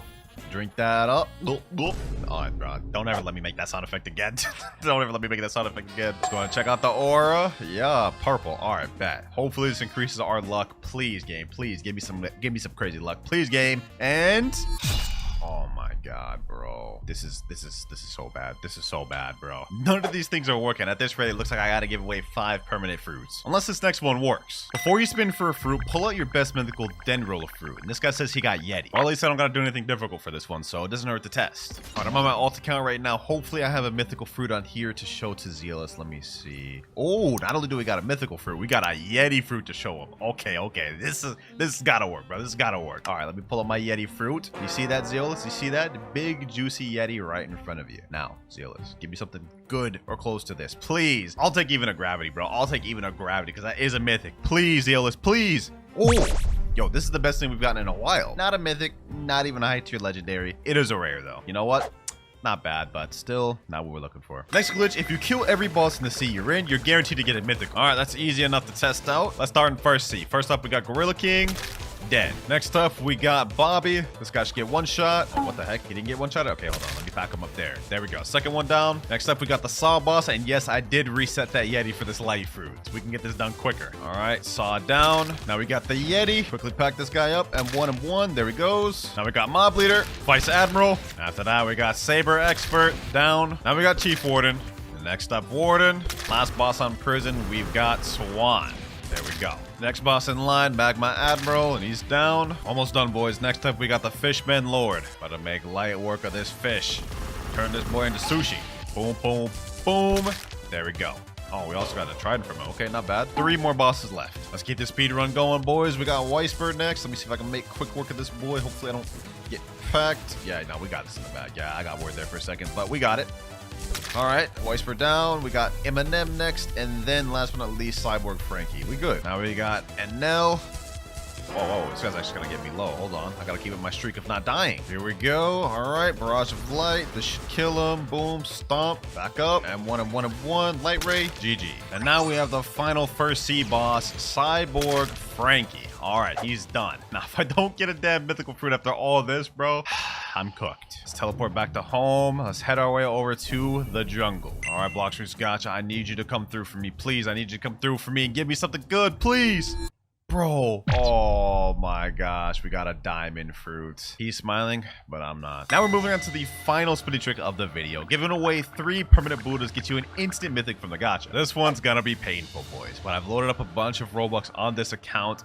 Let's just get it over with. Let's just get it over with. Permanent Buddha. 1650 Robux a pop. Let me just gift it to someone random. Let's give it to this person right here. That's 1 permanent Buddha gifted. Another person, Bonbon 13297. Second permanent Buddha gifted. Third one, let's just give it to this person named Purple Dragon. And this is about to be the 3rd permanent Buddha gifted. There we go. Oh, that was so much Robux right there. Now, this is the final spinning glitch of the video. If I don't get a mythical fruit from this, I have to give away 5 permanent fruits to 5 of you. Let's see, boys. Let's see. Does this one work? Does this one work? Can we end this off on a bang? And we get a magma fruit. No, bro, that's insane. That is so crazy. Switch to Rengoku and type /DoLuck V4. All right, so first things first, we gotta equip the Rengoku blade. Here we go, right here. And you know what? I'm gonna use both abilities on Zeolus just to give some extra luck. And then let's type in /DoLuck V4. If this works, that would actually be insane, bro. I will do this every time if it works. You gotta be kidding me, bro. A sand? Well, I guess I could have gotten worse things. But next up by Blind Monkey, he says, go to Hydra Island, die to one of the goats, then reset with a rocket, then eat chop, then leave game, then roll. Easy enough. First things first, we gotta go to 3rd sea. Now we've got to teleport to Hydra Town, come over to this waterfall. Somehow I have a good feeling about this one, I'm not gonna lie. All right, we gotta go in here, and we've gotta die to the ghost. So let me let these boys just straight up jump me. This will be quick. All right.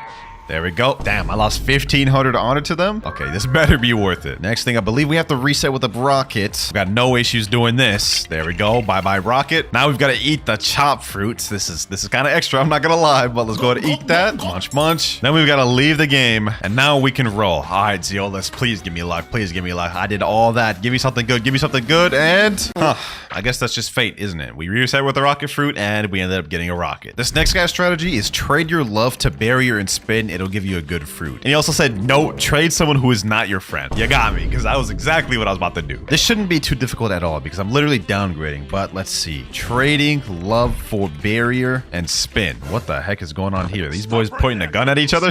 Hey, yo, chill, bro, chill. I don't got nothing. I don't got nothing. Give me fruit. Man's just straight up demanding it. He's shooting me. Trading love for barrier and spin. Someone please trade me. Anyone here have barrier and spin? Anyone? Anyone at all? Or am I just gonna sit here alone, waiting forever for the trade? Nope, looks like we got our trade right here. This guy named VXZS Dragon. He's got the barrier and spin that we're looking for. And I'm not gonna lie, this took way longer to look for than y'all thought. Anyways, we're about to get it right here. 3, 2, 1. Trade completed. Now the moment of truth. All that time trying to trade. Let's see if the method even works. And you gotta be kidding me. Another one that doesn't even work. All of that just for a damn chop. Next one, use V3 skill and click buy at the same time click aura. I rolled Kitsune 2 times. So man's got Kitsune twice from using that method. All right, so that means it's just gotta work for us, right? So we've got to use V3 and at the same time as click and buy, we got to use aura. There we go. And we get a smoke fruit. Okay, so that method just didn't work at all for us. This next one is interesting. Robbie says kill a player, then spin 3 to 5 times, and then the next spin is guarantee a luck. That should be easy enough considering we're at the ice fruit on this account. It is not awakened though, so I will have to rely on my other abilities. All right, we've got a guy right here. Let's see if we can take him out. I've got none of my usual resources that I do have my other accounts. Like I don't have Soul Guitar, but I got God, Human, and Ice. That should be more than enough. Oh, we got a guy locking over here. Hold on, hold on, hold on. Don't you touch that ground. Come on. Get him here. Oh, we actually got him. Okay, okay, okay, okay. Ice Bird. Boom. Boom. Oh, I don't even have the moves of my God Human unlocked. Okay, okay. We got him under half. We got him under half. This is good. This is good. I only have one of my abilities from God Human, so that is actually going to be tough to kill this man's. Oh, he got me with the Doe ability. Ooh, let me hit it with Ice Bird. No, I just jumped straight into that. I just jumped straight into that. Okay, okay. Let me see. Ah, he got me with this Piercing Clothesline as well. We're going to have to hold this. We're going to have to hold this. All right, let me Ken. Ooh, we got him there. We got him there. We got him there. Ice Bird. Boom, boom, boom. And we got him. 8.9k bounty. I honestly did not think we were going to be able to get that kill, but somehow the unawakened ice cooked. Now we've just got to spin 3 times, and then the 4th spin will get exceeded luck, he said. All right, first spin, here we go. It's probably not gonna get something good because he said the luck's not supposed to kick until the 4th, but oh, sand fruit. Okay, okay, that's not bad. That's not bad. 2 more spins to go. Spin number 2. Let's see if our luck has upgraded at all. And okay, a chop fruit. A chop fruit. All good though. All good though, because after the 3rd spin, that is when our luck should be upgrading and increasing. All right, now spin number 3. Will this work? Nope, we get a spin fruit. But he said after spin 3, that's when the luck kicks in. So this next one has to count. Here we go. The final spin of this trick. Will it be a waste of time or will we actually get a fruit upgrade? Let's see. Come on, Zeolas, please. Oh, a dark fruit. Okay, I think this is actually the best fruit we've gotten in the video so far. Still not a mythical though. Next from Kurisu, they say equip the protagonist title and roll. With that title, Zeolas will know you stand on business. I like your thinking, Kurisu. The only question is, do I even have the protagonist title on this account? Only one way to find out. All right, here we go. Let's look through the titles. I don't even know where it's at. We're just gonna have to keep scrolling until we see it. So far, I don't have any. This account only has 61 out of the 177 titles. Luck of the draw, unstoppable force. Oh, the protagonist. Defeat 2 or more players at the same time. All right, all we have to do is enable that. Let me tell him I'm the protagonist. Yes, sir. A certain dominance over this man. So now he's gotta give me a good fruit. Come on. We get a bomb fruit. That did not work whatsoever. Just because that one didn't work doesn't mean that the next one won't. Next one though, defeat a sea beast with only rocket, then roll fruit. Really? Y'all really want me to do... Okay. I guess this video is testing out y'all guys' methods. Now, the only issue is I literally have 1 mastery on this account with Rocket, so we gotta go on a little bit of grinding, boys. Let me get this NPC here. Rocket Fist. Oh my god, this only did like a quarter of his health. Let me hit him again. Boom. Boom. There we go. Let's see how much mastery we get off of that. All right, we unlocked our next ability, Airstrike. All right. We only need 75 mastery to unlock the last ability. That's actually not that bad. Let's just quickly pack up this next one here. We should get our third ability out this guy. And Missile Fist. Come on. Damn, only 39 mastery. All right, what if I just bunched all these boys up together? Nah, I just hit them all with the Missile Fist. Boom. There we go. 52 mastery, Rocket Crash. That's really all we need, to be honest. I don't need the last ability. All right, let me get my boat. Grand Brigade. Let's sail out to sea. Hopefully this don't take too long to fight a damn sea beast. It's been maybe 3 minutes, still no sea beast, so I'm gonna start moving. I heard this increases the chance of them spawning. Uh-oh, we got some ships right here. All right, let me just quickly take care of these ones. It's kind of annoying me, I'm not gonna lie. They're trying to take down my ship, boys. Trying to prevent me from farming these damn sea beasts. Here we go, Missile Fist, boom, Airstrike. All right, there we go. Low-key, I should have went to third sea for this because the second sea beasts they just never want to spawn. I sense a disturbance in the area. We have a sea... Oh, okay, he's actually kind of packing me up. The guy said I had to solo him with Rocket. He didn't say I had to only use Rocket. We're gonna be using our God Human moves. I ain't gonna lie. Because there's no way I'm about to fight this man with only Rocket. Let's see how this goes, though. Let's see how this goes, though. Missile Fist. 2,300 damage. That's not enough. Does my Rocket Crash even hit him? Let me see. Oh, it does. Perfect. Oh, I'm dying. I don't even know if I can solo this thing, bro. This is such a crazy challenge. Hold on, let me chill.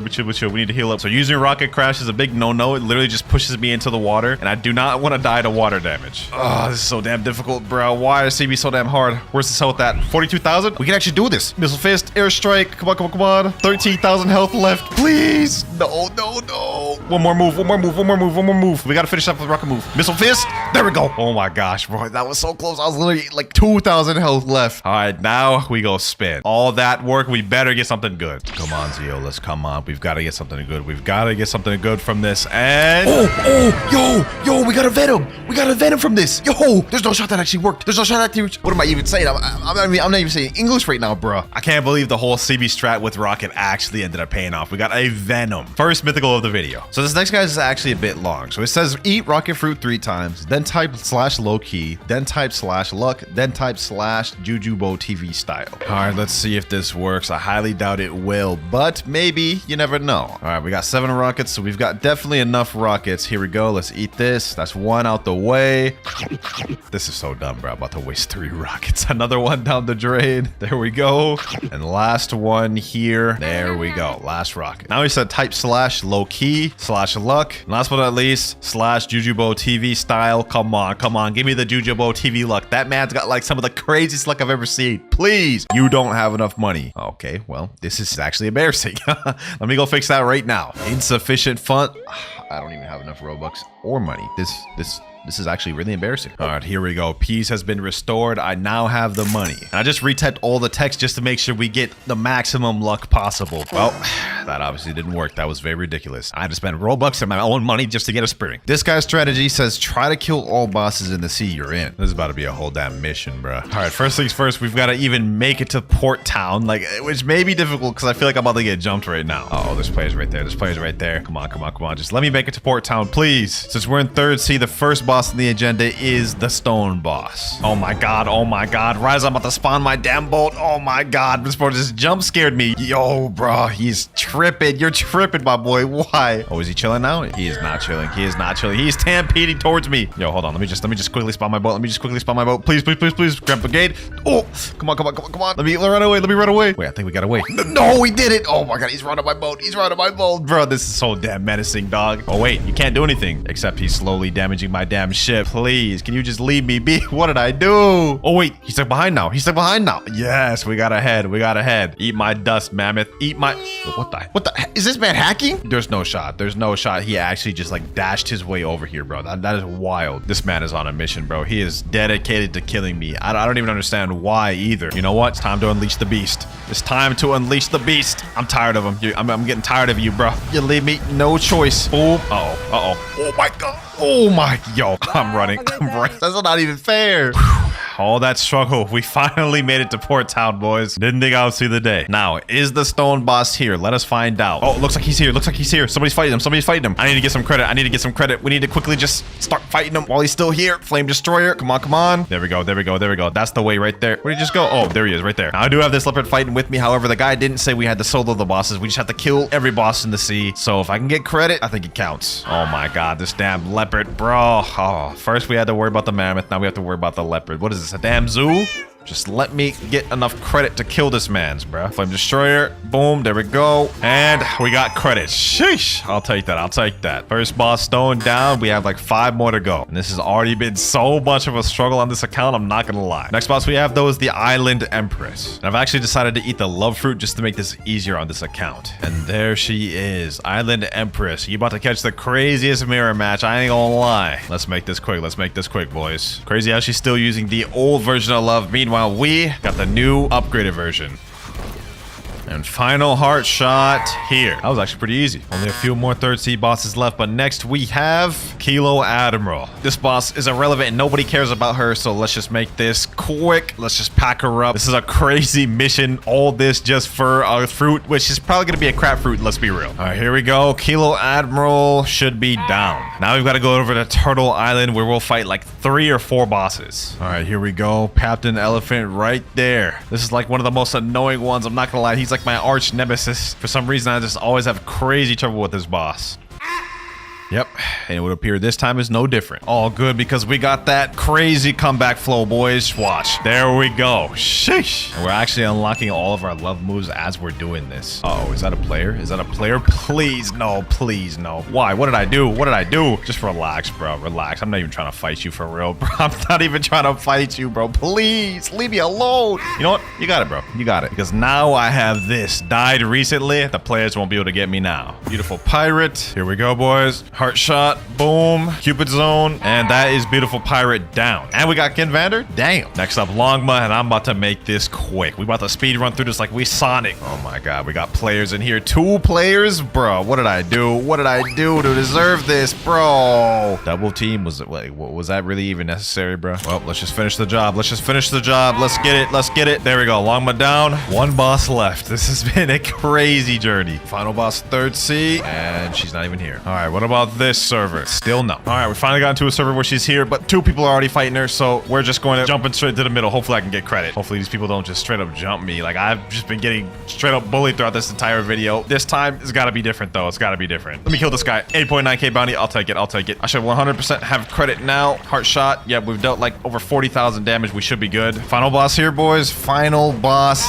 there. That was a whole damn mission and a half. Let's see if it was worth it. I spent like almost an hour doing that. Just an hour wasted. Please, Yolis. Oh, a spider fruit. Second highest roll we've gotten in the video next to the venom fruit. Although I will say this is just definitely not a mythical. Still taking that though. Trick number 10. Threat Zeolus and hold a gun in front of him. That is actually wild and I love it. Let me go ahead and pull out this acid rifle, bro. We're about to hold this man at gunpoint. All right, listen to me, Zeolus. Give me a good fruit before I find your family. I have a gun and I'm not afraid to use it. Go ahead. Give me a good fruit, my boy. Give me a good fruit. And I'm about to hold this gun to your head the entire time I'm spinning, bro. Making sure he gives me a good fruit. Come on, man. Don't make me come out there family, bruv. Well, looks like that man's about to lose a family member because I got a damn spike fruit. That just did not work. Although I have seen the craziest clips in the past where someone points a gun at Zeola's and ends up getting kitsune. So I don't know, man. Ain't work for me, though. This guy's trick is go from first C all the way to third C only using flash step and you will get kitsune. Why? Just why? I'm gonna be here for like 10 minutes. I can't believe I'm actually about to do this. This is ridiculous. All right, let's go ahead and just try it out. Flash step, and that's all we get. So we have to wait until we get the flash step back. And we've got to make it over there in Middletown to make it to second C. Should be getting my next flash step right about now. There we go. Uh-oh, I gotta get out the water. It's actually kind of perfect that I have ice on this account as well. That way I can actually attempt this. There we go. Another flash step. This is gonna take a while. Third flash step here. We're almost at Middletown, boys. It's now within reach. All right, we made it to Middletown. Now we just need one more flash step to get to the experienced captain, and then we'll be at second C. I don't know why y'all make me do these damn challenges, bro. Like, this is so dumb. But we made it to second C. This is where it's gonna start getting tough, though. I'm not gonna lie. In first C, it's chill because everyone's minding their own business. But in second C, this is where the toxicity players start to show up. I have a feeling I'm gonna be killed along the way of me trying to make it to Dock 3. That's the first flash step out the way there. Next one should be right about now. Let's see how far can I make it with this one. Can I make it this far? Yep. All right, cool. We're out of safe zone now, boys. We're out of safe zone. I'm kind of scared. Oh no, a god has arrived, Castrina. Oh my god, bro. Literally right on cue. The moment I saw that man arrived, he was already on my tail, but he actually kind of helped me out. Look, I spawned at a different area now. Not bad. Him killing me helped me there, I guess. Let us keep moving, boys. Let us keep moving. He has made this actually much easier for me since now we have this died recently PvP disabled icon. All right, we've just made it to the cafe, which is a checkpoint. So if for whatever reason I end up dying, we'll spawn back here. And we finally made it to the bridge. And I can see the end zone right there, boys. That little dock right there is our end zone. We're nearing towards the end of this little treacherous challenge.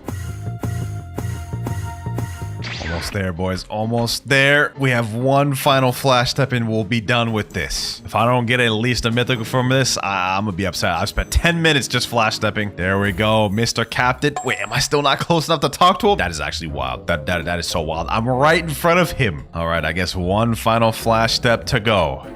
There we are. Now, let's head to third C. All right, we're in Port Town. It's done. Now, all he said we had to do was flash step to third C. He didn't say we had to make it to the gacha in third C, so I'm about to fly my way over there. All right, here we are, floating turtle. The gacha awaits us. I feel like we did all of that just to get a common fruit, man, but you never know. Maybe the gacha could prove us wrong. Yeah, it definitely didn't prove us wrong. All that 12 plus minutes wasted for a spike. This guy here says, do any fruit transformation and roll, you will get a mythical. Yeah, I think I could do that. Now, unfortunately, on this account, the only fruit that I have that has a transformation is the rubber fruit, and I'm almost certain this has 0 mastery. Matter of fact, let me just go ahead and check. Let's see how much mastery this has. I am not confident whatsoever. Yeah, 1 mastery. Okay. Give me 1 sec, boys. And boom, 225. We got the transformation. Now let's head back to the gacha. What's good, Zeolus? Got something to show you, my boy. Let me show you this transformation. Sheesh. I'll give me a damn mythical fruit before I use this jet pistol on you, bro. Don't make me do it. I'll aim it this way for now, but if you don't give me a mythical, I will hit you with it, bro. I will hit you with it. And, well, we ended up getting a dark fruit, which is not bad, but it is not what I asked for. This next one's a bit of a long one. He says, go reset your Buddha on the first C and walk all the way from first C to third C, starting from pirate starter to floating turtle. PvP a player and win 1 time, then trade someone a rocket for a mythical. I tried it and I got T-Rex. Now that is a stupid amount of stuff, but we gonna do it. All right, we're back on my main. First thing I gotta do is head all the way to third C. Wait, what the heck? Yo, what happened to bro's pants? Yo, experienced captain, what are you doing? And you too, C captain? Dog, they out here freeballing it? Like, bro, what did I miss? Anyways, now we are in first C and I've got to reset a physical Buddha. Do I even have one? I do not have one. Okay. I know this is a complete trade, but I need to get through this video bro. It's 5 a.m. I don't even care at the moment. We're getting this Buddha right now. All right, now that we got that out the way, we're on the Marine starter right now. Now I've got to reset my Buddha. RIP my leopard, man. I just traded that just for me to reset a Buddha. There we go. Goodbye, Buddha. Oh my God, that was so painful. And now we're about to go through something even more painful because we have to walk from this island all the way to floating turtle in 3rd sea, bro. This is about to be insane. I think this may be worse than the flash step one because at least with the flash step one, you get like bursts of movement. This, I'm just moving slow the entire time. All right, we are almost at the experienced captain. We're about to be in 2nd sea shortly. All right, here we go. Experienced captain, take me to 2nd sea. All right, let's make this quick. Let's make this quick. Although I may get jumped in this, so we gotta be prepared. Let me see. What are my stats? All right, we got Blox free stats, and I got ice. We should be straight. If I run into anybody, I'm gonna straight hit him with the absolute 0. We're gonna be chilling. Almost at the cafe, the checkpoint. Once we get past there, it really doesn't even matter if we die. Uh-oh, I hear Kitsune. I hear Kitsune somewhere. Hold on, let me activate Ken. Ooh, there's a Kitsune right over there. There's also a lot of people over here. High populated area, boys. High populated area. I don't like this. I'm just sitting here like a walking duck, bruh. Question is, will any of them attack me? Oh, they're already fighting each other. That's interesting. I do not want to get involved. Yeah, let me just walk by all these boys like nothing happened. Hopefully none of them attack me. I'm just watching like straight up like jump combos going on. It's a Kitsune and a doe versus 1 Buddha. This is sad to see, and I'm just ignoring it all. All right, we're pulling up on the bridge. Uh-oh, no. Why are you even daring? Maybe he's not daring. Maybe he just wants to go by me. I don't know why it would hit me though. Definitely very confusing. Almost there, just a little bit more to 3rd sea. Here we go, boys. Mr. Captain, take me to 3rd sea, the final stretch. This here is going to be the longest part though, because I've got to go from Port Town all the way over there. Actual insanity that y'all are making me go through this. Actual insanity. Oh, a Blox just spawned. Maybe if that's still there after we're done doing this gacha test, I'll go get it. And a pirate raid? Okay, this is a lucky server. This is a lucky server. Now I've just got to endure all this by walking. Oh, a 9.5 million bounty player just joined. Let me go ahead and pre-prep. First to katana. Let me equip that soul guitar. We're ready. Uh-oh, there he is right there. There man's is right there. This is not good. Don't even do it. Don't even do it. Please don't do it. Oh my God. I didn't want to have to do it to you, bucko. Why do they always make me do it? Hold on. You know what? Forget it, bro. You leave me no choice. Bro. You want to do this to me? I'll go back to my placement beforehand, boys, but I'm not about to let this boy just kill me and reset all my progress. I'm about to pack him up and ship him out. You ain't like that. You ain't not like that. Icebird. Boom. Let me hit him here. Boom. Yup. You're getting packed. Get him there. Don't run now, bucko. Do not run now. You're not the only one I can go V for. Boom. GG. 17k honor. You should have left me be, bro. Now I'm going back to walking. We're almost at turtle. After we get the turtle, we then have to 1v1 somebody and win. Then we have to trade someone a rocket for a mythical, which is not even possible unless you do the permanent. And then we roll. Any second now. And there we go. The floating turtle text has appeared. So I'm going to say we officially made it to floating turtle, boys. It's time to pack someone up. And considering we're using the ice fruit, this should be very easy. I mean, we just beat a 9.4 million on the water. Looks like we've got a player right over here, huh? Let's get him.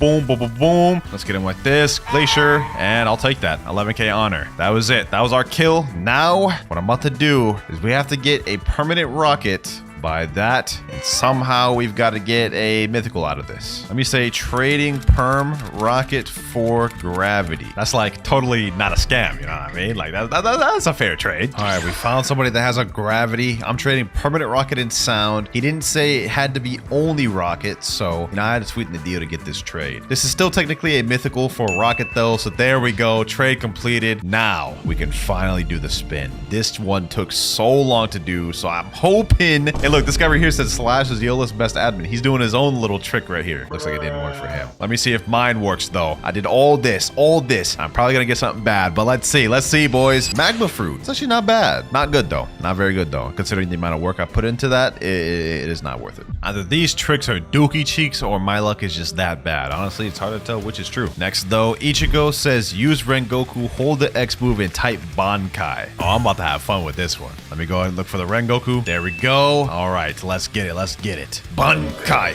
Zanka no Tachi. All right, I'm getting a little carried away with this. Let me type in Bankai, hit him with that, boom, and let's go for the spin, boys. Let's go for the spin. This is about to be the most legendary spin of all because of the Yamamoto Bankai. Come on.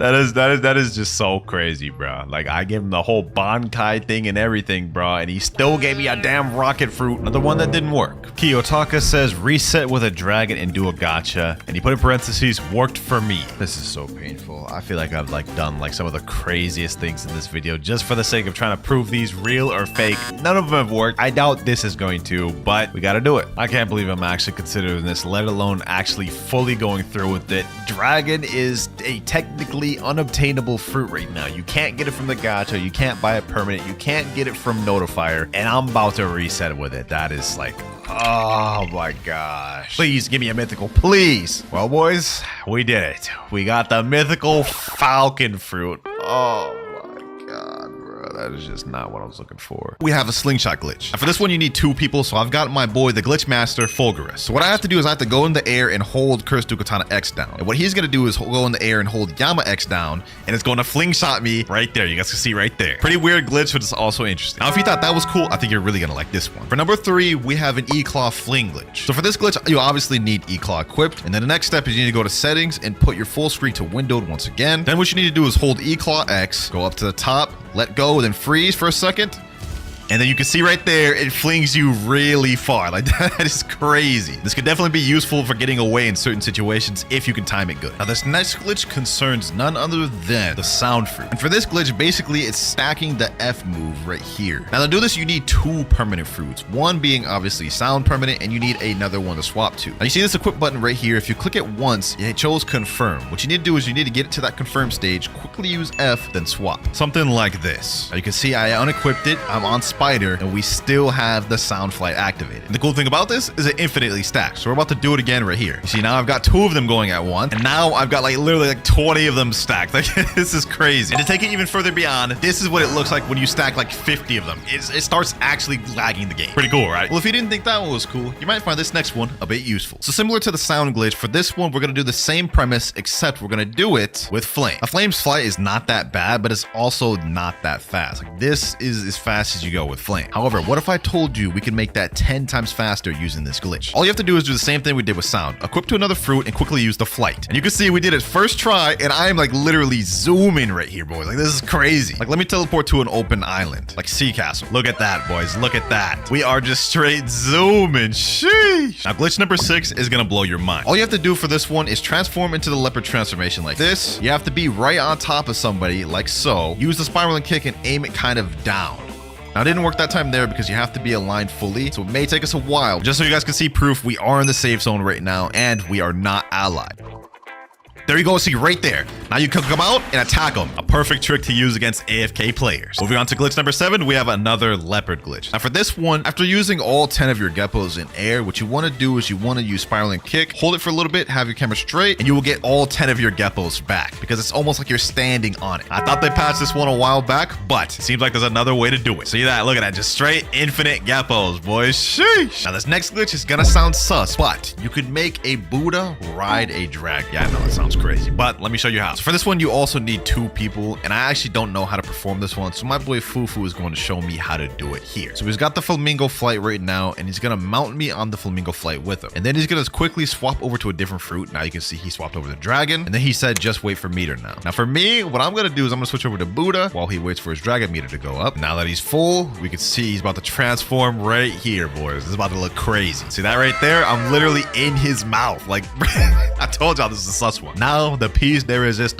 Sheesh. We have a Buddha riding the head of a dragon. Okay, yeah, this glitch is really sus, I'm not gonna lie, but there it is. There's how you do it. But if you want to take it a step further, what you have to do is you have to ally the person you're riding, and now we have a dual team attack. He could just fly me by somebody, and I could just straight attack him with anything. Soul Guitar moves, any move you want. Twilight of the Gods, like this is straight destruction right here. Low-key an OP glitch if you actually abuse this. Now, being able to ride on a dragon is cool enough, but for glitch number 9, you can also do it with Mammoth. Let me show you. All right, here we go. He was able to do it this time. He's got the Mammoth F, and now we are just straight flying in the air with this thing. Sheesh. Let me switch back over to Buddha. Look at that, boys. Look at that. That is actually so cursed. That is actually so cursed, boys. But this is a perfect glitch for trolling. Like, imagine you just pull up as a flying mammoth. They ain't gonna know what to do. Now moving on to glitch number 10. And for this one, you need to be in a server that has high ping to make it easier. Once you're in a high ping server, you need to have the love fruit permanent, equip it, do the same same thing we did with the love flight earlier. Now you can see we are in Flamingo, but I can't move because I did the glitch, right? Now we have Ghost equipped while we are in Flamingo flight. What we're gonna do is we're gonna use Ghostbusters and something cool is gonna happen. All right, here we go. Let's use our ultimate. And now we have right here, all the Ghostbusters are literally flying Flamingo flights.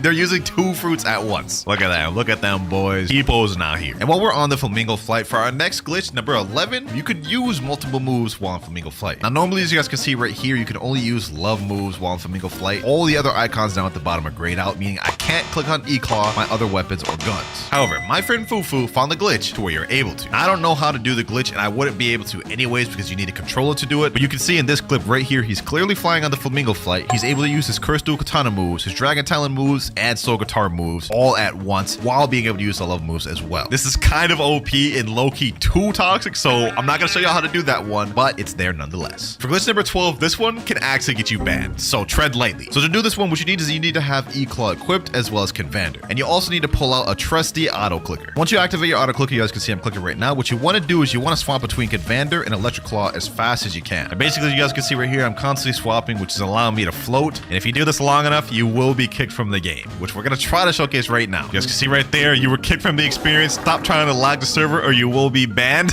That's crazy. Useless glitch, but it's honestly cool to see that this actually could get you banned. Moving on though, for glitch number 13, we have another aimbot glitch. So you remember earlier in the video where I did it with the buddy sword? Well, there's actually more things you can use it with. In this case, we're going to be using the spider fruit. And in order for this to work, you need to have the C move unawakened. So it's got to be overheated sniper instead of the awakened version. And obviously, same as the buddy sword, you need to have the full screen at the windowed. So we've got a moving target now. Let's see how this works. All right, overheated sniper. Boom. There you guys go. He hit him even though he was moving. Now, glitch number 14 is a bit of a goofy one. Now, to do this, you need pole V1. And what you got to do is you have to equip and unequip pole V1 while doing lightning rain real quick. So we're going to try to time over here. Unequip.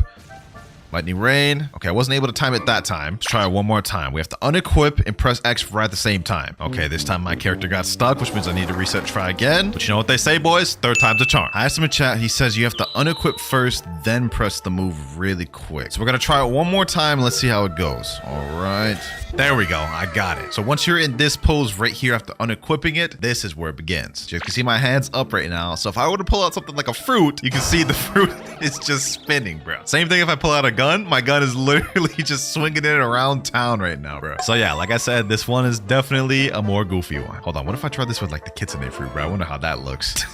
That's funny as hell, bro. Oh, you know what fruit I gotta do it with, boys? I gotta do it for the memes. Spin fruit, spinning. Sheesh, bro. Who would have thought, man? This actually might be one of my favorite glitches. This is just funny. Very hard to time, though. Now, this next one is not so much of a glitch, but an interesting fact. So we all know what mastery does in this game. The higher mastery you have on an item, weapon, fighting style, or fruit, the more damage you deal. But what if I told you it wasn't that simple? This is gonna sound confusing, and I don't know if this is a glitch, but the mastery doesn't depend on the attack you're using, but it depends on what weapon you're holding. So let me give you an example. On my Soul Guitar, I have 385 mastery. So if I do an M1 on somebody while holding the Soul Guitar, it does 1,065 damage. However, if I tab out of Soul Guitar as the M1's going, look at the damage now. M1 on tab out, it only does 854. And the same thing applies for moves. If I use Soul Guitar X and hold Soul Guitar X the entire time, you guys can see the damage is a lot. I mean, that's almost 4,000 damage. Now let's do that same move, but this time I'll stop holding Soul Guitar in the middle of the move. You guys see right here, now the damage is much less. So the mastery scaling doesn't just apply to the attack in general, it only applies if you're holding out the weapon, fighting style, or fruit while the attack's going on. But glitch number 16 gets a little more interesting if you ask me. So once again, for this one, you need 2 different people, one person with the spiky trident and one person with Phoenix. In this case, I'm going to be the Phoenix. So what the Phoenix user needs to do is transform into blazing plumage. Now what we need to do is we need to go by the ocean to the guy that has a spiky trident, look down, and hold Phoenix X. Now, you guys can see right there, when he uses spiky trident X, it glitches you, pushes you through the map. It just goes crazy. And depending on what angle you're at, it can actually react differently. Like in this clip of my friend doing it here, you guys can see it actually teleported him to the water instead of teleporting to the land like it did for us. But if you didn't think that Phoenix glitch was interesting, I've got another one for you. So with this glitch, you'll be able to use the Phoenix transformation moves without even having to be in the transformation itself. And it's honestly really simple. All you've got to do is pull out a smoke fruit. You guys can see it's in my backpack. And as soon as you press blazing plumage, you pull out the smoke fruit. You guys can see here, now I am invisible. And as you guys can see, we have literally all of the awakened moveset right here. Flame Exodus. This is the awakened one, right? M1. 21. We have Swift Flight right here, which is an Awaken moveset, and I'm not even in Transformation. Only caveat though is if you use Cremation Flames, it'll put you in Transformation and deactivate it. Definitely a good glitch to troll people with. Moving on though, for glitch number 18, we have a way to glitch boats on land. All you need for this is to have the barrier fruit. I have it right here, so let's go ahead and equip. What you need to do is you need to use the X move while sitting at the same time to glitch the boat on land. So we're gonna try to time this as good as we can. Let's see. Here we go. Let's do it right here. There we go. We got the boat glitched on land. So you have to kind of sit first, jump, and then you have to aim it right there. However, this isn't the best place to do it. So we're gonna go to Sea Castle so you guys can see a better demonstration. Here we go. We got the miracle boat. I'm gonna have my boy Fufu do it since he's more consistent at it.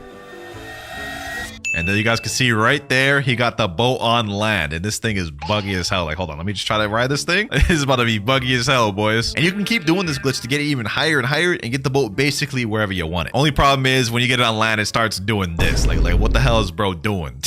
And while we're on the topic of boats, this next glitch actually lets you fly a boat. Now to do this one is super easy. All you got to do is just spawn the boat, go in Phoenix Flight, and try to sit as you activate the Phoenix Flight. You can see my boy Fufu is doing it right now. May take a few tries, you may get flung a few times, but once you get it, you'll be flying pretty. Here he goes, he's about to do it right now. It's all about the timing. You gotta sit and use the flight at the same time. There he goes right there. Now we have a flying boat. Look at that. You can roll up on people in the air. Like, look at this, bro. Sheesh. Drive-by. You can do drive-bys in this game, man. Honestly, a crazy glitch. But if by chance you didn't think that was crazy, let me show you what you can do with this. This next one allows you to scoop players out of safe zone with the flight boat glitch. So just to show y'all guys, I'm in combat right now. I'm gonna reset so we can be in safe zone. Say you're an AFK player just standing right here, right? He's gonna swoop me up out of safe zone. All he's gotta do is just position the boat like this, and it literally puts you in there, and they can just put you out of safe zone and kill you like this. But moving on to glitch number 21, this one is gonna be game changing. So we all know about Admin Uzoth and his ability to use OP Fun, which basically makes it to where you have no cooldowns and can spam abilities constantly. But what if I told you that there was a glitch that grants you OP Fun? Well, kind of. So in order to do this, you need to leave a game and rejoin to a brand new server. Now the timing is kind of hard for this, so you may have to do this multiple times. But once you join a server, what you have to do is you have to go to items, go all the way down to the GT sword, and before you click equip, quickly tab in and tab out of the number where your sword is on the hotbar. So it should go something like this, like that. How you know you did it correctly is the weapon down below will be highlighted blue, but there will be no HUD or UI on the right. Now to demonstrate this ability, you guys can see right here, GTX, I'm able to spam it multiple times over, basically giving me OP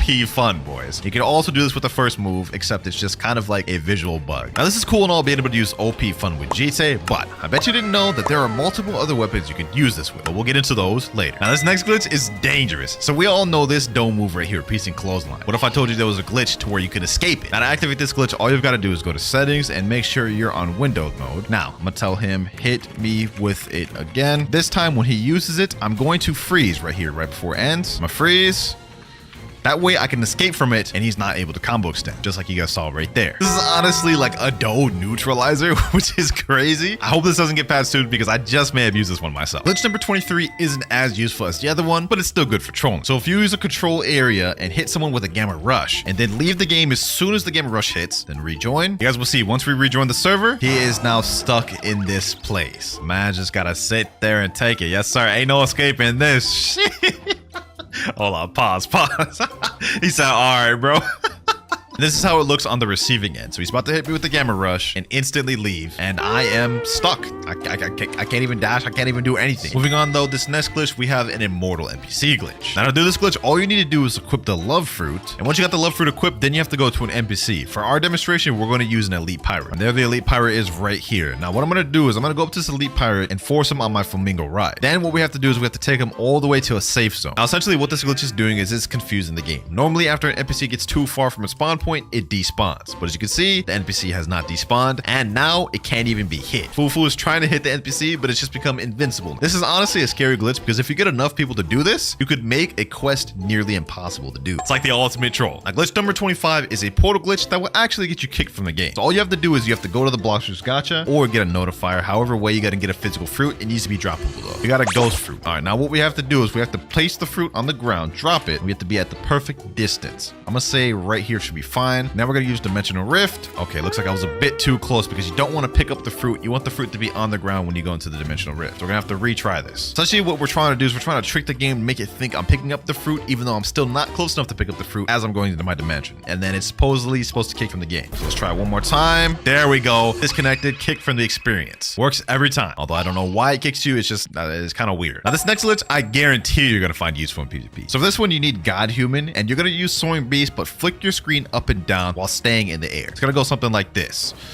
And while you do that, you have increased momentum. You guys can see right here, I was able to go a crazy amount of distance by doing that. Whereas if you just did the God Human Soaring Beast normally, you would only be able to have minimal distance gain. Hey, remember that OP fun glitch I did with GTA earlier, right? And you remember me saying you could do it with other weapons. Well, what if I told you you could do it with one of the best weapons in the game, Darkblade? So similar to how we did it with GTA, you have to join the game on a fresh server, click on Darkblade, quickly double tap the hotbar number your sword is at, like this. You guys can see we did it perfectly first try. It's highlighted and we have no HUD. Now this one's not as useful as the GTA one. Like you could literally abuse the GTA one and get momentum. This one, it's just kind of more visual. Like it just looks like you're doing the dark air slash over and over and over again, which you can still use to troll people, but it's not as cool as GTA in my opinion. However, don't worry, there's still one more weapon that we can do OP fun with that I think is cooler than how it looks with the Darkblade. Now that OP fun Darkblade glitch wasn't that useful, but I guarantee this one will be, because for glitch number 28, we have the super jump glitch. Now to do this, all you have to do is go to settings, change your movement mode from default all the way to click to move. Now what you need to do is right click, and whenever you right click, you guys can see it'll move where your cursor is. What you need to do is you need to jump and right click at the same time, then press dash, and it'll fling you forward. This is useful because I see a lot of people personally using this in PvP to like run away, avoid attacks, catch up to people, whatever. Like if you get really smooth at it, you'll be able to do it consistently.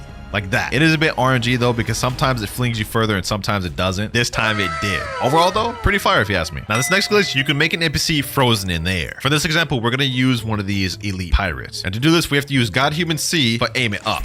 Right after you have to do that, you have to transport to any island other than Hydra Town or wherever the elite pirate is. And then you teleport back and they should be stuck in the air. All right, let's teleport back to Hydra Town. Let's see if it worked. And it didn't work for me. For some reason, it's not working when I try to do it. However, my friend just took a clip of it working when he did it. You guys can see in this clip right here, the elite pirate is stuck in the air, just floating there, and he's invincible. You can't even attack him. You can't do anything. So you could literally make it to where people can't farm elite pirates in the server and force them to hop. That's toxic. Glitch number 30, Cyborg super jumps. We're almost at the end. Now normally in Cyborg V4, you already have these jumps right here, which are not bad. They go far. I'm not gonna lie. But what if I told you you could easily double the length they go? All you have to do is pull out soul guitar, and whenever you jump, M1 with the soul guitar. And when you do that, it'll increase the distance a lot. Look at that. That is a soul guitar jump. This is a normal jump. See the distance increase? Another useful tip y'all should use in PvP. 10 more glitches to go. Now glitch number 31 is a bit tough to recreate, so my friend got a clip for us. Do you remember earlier when we were able to make a bolt fly with Phoenix? Well, you're also able to do it with Kitsune, as you can see in this clip right here. The only thing is with Kitsune, it is very glitchy and sometimes just teleports you in random places like you see here. Like look at that, he just randomly teleported up and then the bolt just fell. And on top of being able to make a bolt fly with Phoenix and Kitsune, you're also able to do it with Dragon. So yeah, that's pretty interesting, but for glitch number 32, it gets even better. So for glitch number 32, we're gonna do the same thing we just did in the previous one. We're gonna make a boat fly with Kitsune. However, this time it's gonna be different. So you guys can see he's trying to position me to sit in the boat right now. And you guys can see the boat is really glitching, and it's going to glitch to the point to where we literally just die. Look at that. We literally just die. I don't know why this happens, but it's just crazy. That was one of the most random glitches we have in the video, but it's there. And now for glitch number 33, the coolest OP fun in my opinion. OP fun with Fox Lamp. This one is so cool in my opinion because look, you can just stack the Fox Lamp Z and it's just there like that. Like look at that. That looks so clean, bro. Now obviously the GTA is the most useful and practical because of the movement you get out of it, but I feel this one is the coolest one. Now if you thought OP fun with Fox Lamp was OP, trust me, it gets even better because for glitch number 34, it's also possible to do OP fun with the Flame Fruit. Now this one's the hardest to do out of all of them, but you can see my friend was able to complete it right here. Now this one is just a visual, but he's able to do the C move multiple times. He's about to showcase that right here. You can see right here, look at this. OP fun with flame? Man's actually moving like Uzoth out here, dog. But to do the OP fun glitch with fruits versus weapons, it's a lot more difficult, and I was not able to do it myself. But aside from that, glitch 35, we have beast fruit stacking. This one's super easy to do, and honestly one of my favorites. You need to have 2 people that have permanent Kitsune, or at least a physical Kitsune. Both Kitsune users have to get all their tails available so they can transform. So let's go ahead and do that real quick. That's 1 tail, 2 tail, and that's 3 tails right there. Next up, you have to ally with the person that's transformed into Kitsune. Now that we're allied, you mount mount him. Then he has to go over to this NPC right here, remove Blox fruit. And once he removes it, I can transform while I'm mounted to him. And we are now on top of each other. Pause. That's really sus. And there's no limit to how many you can stack this. If you have a server full of 12 kitsunes, all 12 could stack onto each other and you could have a tower of kitsune. Pretty fire. Glitch number 36, invisible beast fruit. This works with multiple different fruits such as mammoth, T-Rex, leopard, and dragon. In my case, I'm going to do it with mammoth. So all you have to do is equip mammoth, and as you're about to transform, pull out a smoke fruit or any fruit in general. Let's go ahead and transform, and I mistimed it that time. Me. Let's try that one more time. Transform, smoke fruit, and there you guys go. You can see I'm invisible right now, and we have the hitbox of a Buddha. Look at this. Like, look how big this fox lamp is. Pause.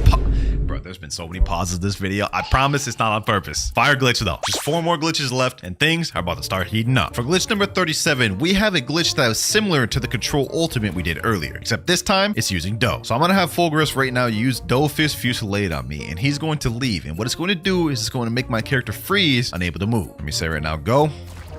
All right, he's using Dough Fist Fusillade on me. Now he's about to leave the game. And now that he's left, I'm stuck right here. I can't even move. Same exact as the control one. That's with Dough. Now, I have no idea why you'd want to use this glitch. Maybe if you're trying to troll somebody and stun them while your friend kills them, but it's pretty devious. For glitch number 38, we have another control one. So what you have to do is you have to activate your room, go to the edge of your room, use levitate, then quickly walk out of your room. And you guys can see it'll cause the item to stay in here without exploding. You have to do it really quick though. You guys can see, let me do it like this. Boom. Yep. Now it's just stuck there. You guys can see it didn't explode. I'm gonna do it with this tree again. Boom. Didn't explode. It's just stuck there. So that's a pretty cool control glitch you can use to just kind of destroy their map and just troll a little bit. Glitch number 39, we have the invincibility glitch. This one's gonna be fire. Now to do this glitch, what you need to do is go in a raid. My friend Fufu is about to start it right now. He's saying in chat, basically we do any raid, and at last island you equip flame and don't exit awakened room normally. You TP out of it and teleport to surface, and then you become immortal. So to do this, we've got to complete an entire raid. Let's go ahead and just speedrun this thing. Island 1 done there, and now final island available. We go ahead and switch over to flame right now. Now all we need to do is just complete the raid. Last NPC there. There we go. We're teleporting into the room right now. Now we need to glitch out of it. Can't talk to the NPC. We gotta try to find the correct area to glitch through the wall. I think it's right over here. Or is it right over here? I don't remember where. Let's try it here. Yep, there we go. Now that we're out of the room, we have to teleport above the land by going like right over here. There we go. And now that we're above land, we are invincible. Just to prove it to you, I'm gonna have my friend try to attack me. He won't be able to. Here we are right here. Let's see if my friend can attack me. Nope, can't do anything. Can't do anything. He has hockey on and everything. I don't even need my Ken. Like, this is so OP of a glitch, boys. Can we fight NPCs though? Oh, we can fight NPCs. So this seems like a fire glitch if you ask me. It makes you impervious to players. You can't be attacked by players and you can still farm. Low-key, you could just use this glitch as a shield for grinding if you're low level. But with that glitch out the way, ladies and gentlemen, we move on to the final glitch of the video, the 40th one. And trust me, this one is literally game breaking. Now for this one, I'm not going to show how to do it because when I say it's game breaking, I literally mean it. But if you look behind me, my friend right now is destroying the buildings permanently in the game. Like, these buildings are permanently like this. They're not going to respawn. You could mess up the entire map like this if you chose. It's honestly insane. All right, hold on. Let's just have some fun with this. He's got a bunch of these little buildings out. Let's transform into mammoth and just start messing around with these things. Like, look at this. You could just like play like this a sandbox game with these buildings, bro. This is crazy. Like, bro, look at just the straight havoc we're causing. We're like literally messing up the entire map. Just all types of buildings everywhere. And this isn't even the worst. Like, look at Cafe. All these buildings just chilling everywhere. You can't tell me this glitch ain't insane. I wasn't joking when I said it was game breaking. So for the first method, it looks like we're looking at a diamond chest method. He's looking at the jungle right now. Oh yeah, I remember this. This is the one right under the Saber quest line. I wonder how much you get for this one though. I haven't done it in a long time. Let's see. He gets 2,367 for that. Now we gotta try this. So all he did was just teleport to the jungle, go over here, all the way over to this NPC here, go down in the secret area. Let's see how much we get for it with 2 times the money. 2,565. That's actually not that bad. And it's a guaranteed chance to be there. So if we go ahead to server hop, it should be there once again. There we go. This time we only got 2,000 for it. But this is actually a pretty consistent method. I'm not gonna lie. Let's see how much we get after 30 minutes of doing it. And after about 30 minutes of searching these chests, I was able to earn 200,000, which if you do the math is about 400,000 money per hour consistently. And if you compare this to the final method of our video, this is nothing. Next method, fastest way to get 25 million belly in first sea. All right, you got my attention. You got my attention. First, it says boss reset. I'm assuming he's just fighting a bunch of boss. Smartest boss is Yeti, gives 10,000. Oh, Yeti gives 10,000? I didn't even know that. Second, sky chest reset. So he's at the upper sky Pia pyramid, and it looks like he's going to the secret area to get the gold. There's 8 gold chests, he said. And then the last method, kill Whitebeard to give a lot of money. Okay, that last method I'm not gonna do because that's a raid boss, but at the very least, we'll check out these 2 methods. First one, he went to snow and he summoned the Yeti boss. So I'm gonna go ahead and buy a boss respawn, and let's see how much we get from this boss. And just to make it better, we're also gonna accept the Yeti quest, which gives us 10,000 per quest. All right, let me go ahead and fight the Yeti. Here we go, and 1, and we get 21,000. Damn, plus the 10,000 we got from the chest. The only issue is this is not as consistent because while you can server hop, just because you server hop doesn't mean the boss is gonna be there. Just for example, let's say we go to a Texas server and spawn in, you can see the Yeti is not there. So let's see how consistent this next method is. So for this next one, we have to go to Upper Sky Pia, and then it'll be this pyramid you automatically teleport on. And if you go under it, there'll be a secret passageway which you can break the wall, and inside of it, there will be 8 chests total. Now, I think each one of these gives anywhere between like 500 to 1,000. Like right here, we got 905, 1,048, 890. Oh, this is actually pretty good, bro. Like total, I think we got probably close to 18,000 just off that. We're at 234,000 right now. Let's do a couple more server hops and let's see where we're at.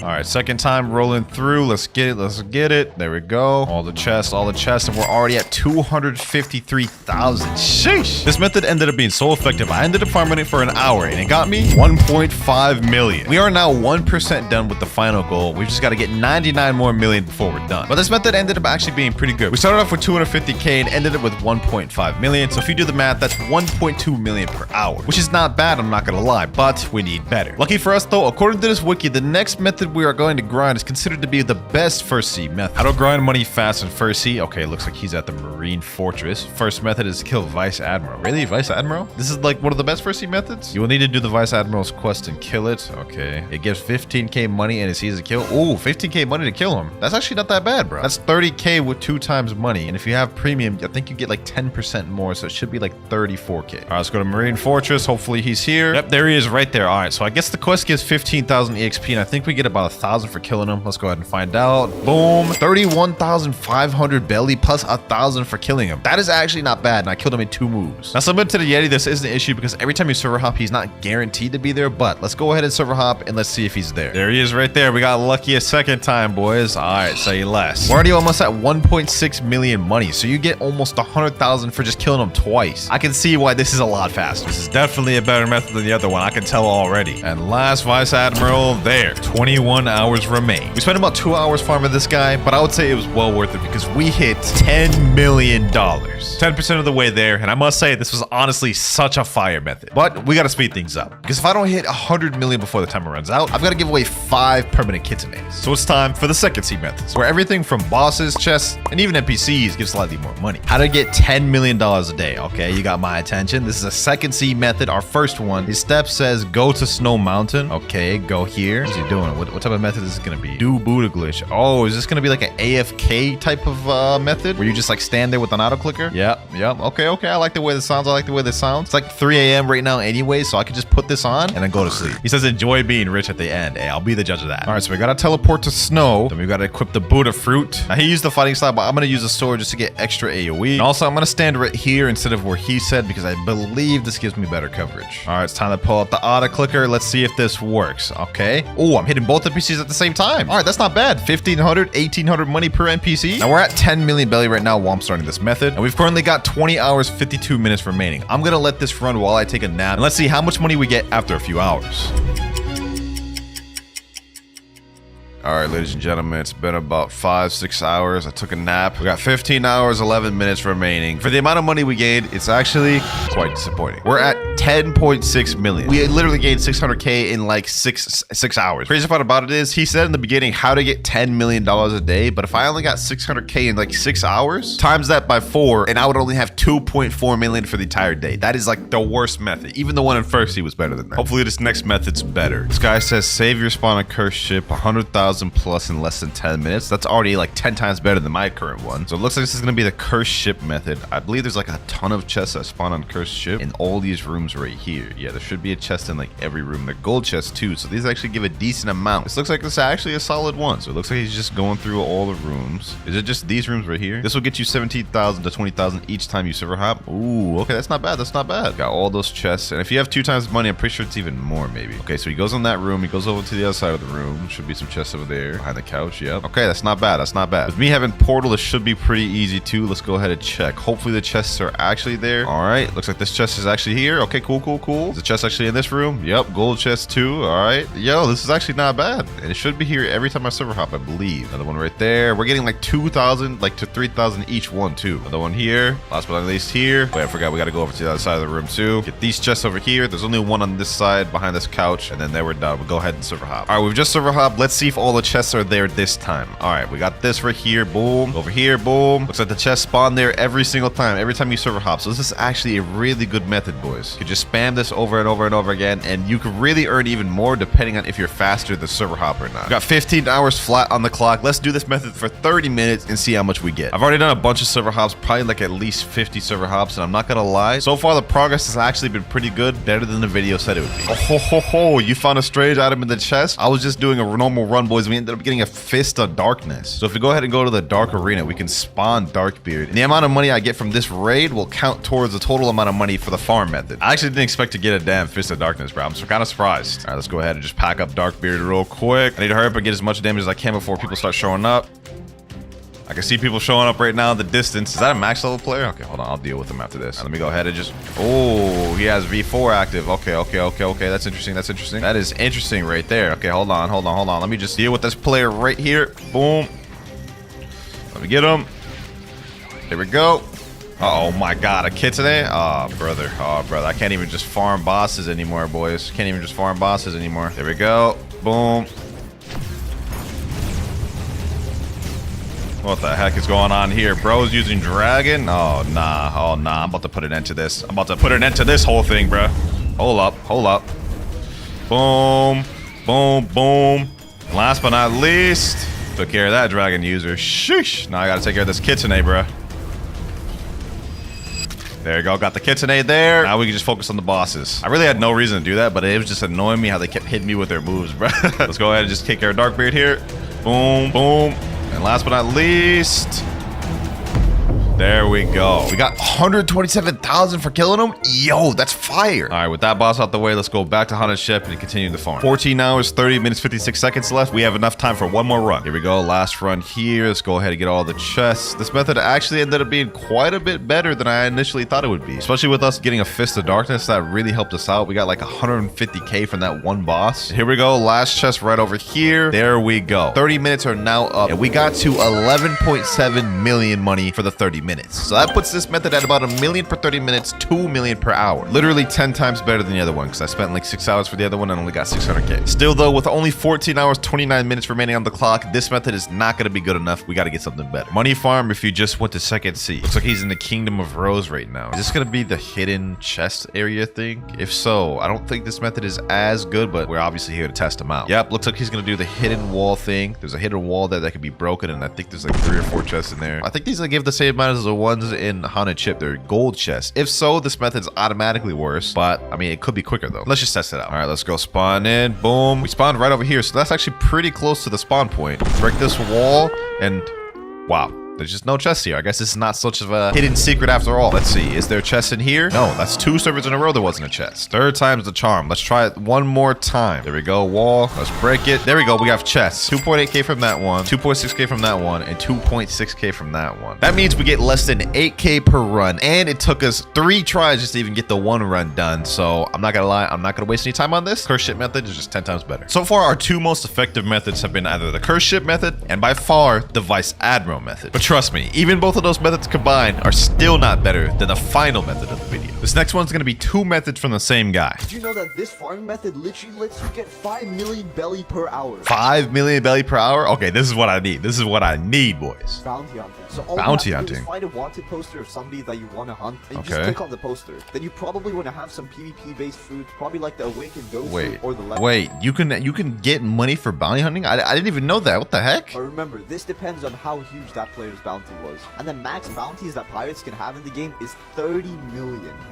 You know what, boys? I think we just found a good method. So I did some research, and it turns out you have to be on the Marine side in order to accept wanted poster bounty. So we've got to hop on Marine. Now that we're on Marine, let's go ahead and look at the cafe. Here we got the wanted posters over here. What the hell is that avatar? Dead or alive, Jar Man Gunnels S8. Oh, we gotta accept this bounty. Click. There we go, right here. Defeat Jar Man and Gunnels 8. Let's see, where is he at? Hopefully he's out in the safe zone, and that man is not outside the safe zone. In fact, he is right here. I'm Alex 2K 50,000 for that. All right, say less. For this one, I'm gonna equip Shark Anchor and Portal. That way we have the quickest bounty hunting build possible. Let's also equip Pale Scarf. Here he is right here, boys. Here he is right here. I'm sorry, Alex. Player died recently. You can't attack them yet? Oh my gosh, boys. Why is the one poster even there if his bounty is off? Next one poster we have Spellsny Ka. There he is over there on Skull Island. What's good, Spellsny Ka? What's good? He ain't gonna know what hit you, bro. He was not about to know what hit you. Boom. All right, armor breaker. Boom. Get in with these. We actually successfully got a target, boys. We got successfully a target, and you're not running away. Not while I'm on my main build, huh? Matter of fact, come in my dimensional rift. Making sure you ain't getting away today. Boom. Get him there. End it off with this. Ooh, we got 100,000 from that because 2 times money. PPL 1679. Oh, he's right here. We didn't even have to go far for this one. And his PvP's off. PvP, please. You're max level. You can do it. Chill. If you beat me, I'll give you a mythical fruit. Wait a minute. Aren't you a YouTuber? Yeah, I am. Yeah, I am. And you'll find out when you see this video why I wanted to kill you. It's this a vid? Yes, sir. Okay, then say less. Hey, man, that's one way to get him. Which technically I'm not lying, but now that he's here, let the fighting commence. All right. Boom. There we go. Boom, boom, boom. Let's make this quick. Let's make this quick. Uh-oh. No. This is not good. This is not good. This is not good. Now that we have another dude in here, I suppose it's good for me to tell y'all that if somebody else kills your target while you're in the middle of hunting them, you can no longer get the bounty poster because, well, they would have already died. So we have to be quick and get him right now. Trying to run, huh? Trying to run, huh? Sorry, I can't let that happen because I need this bounty. Thank you for the 100K. This is actually not bad. We're already at 12 million money.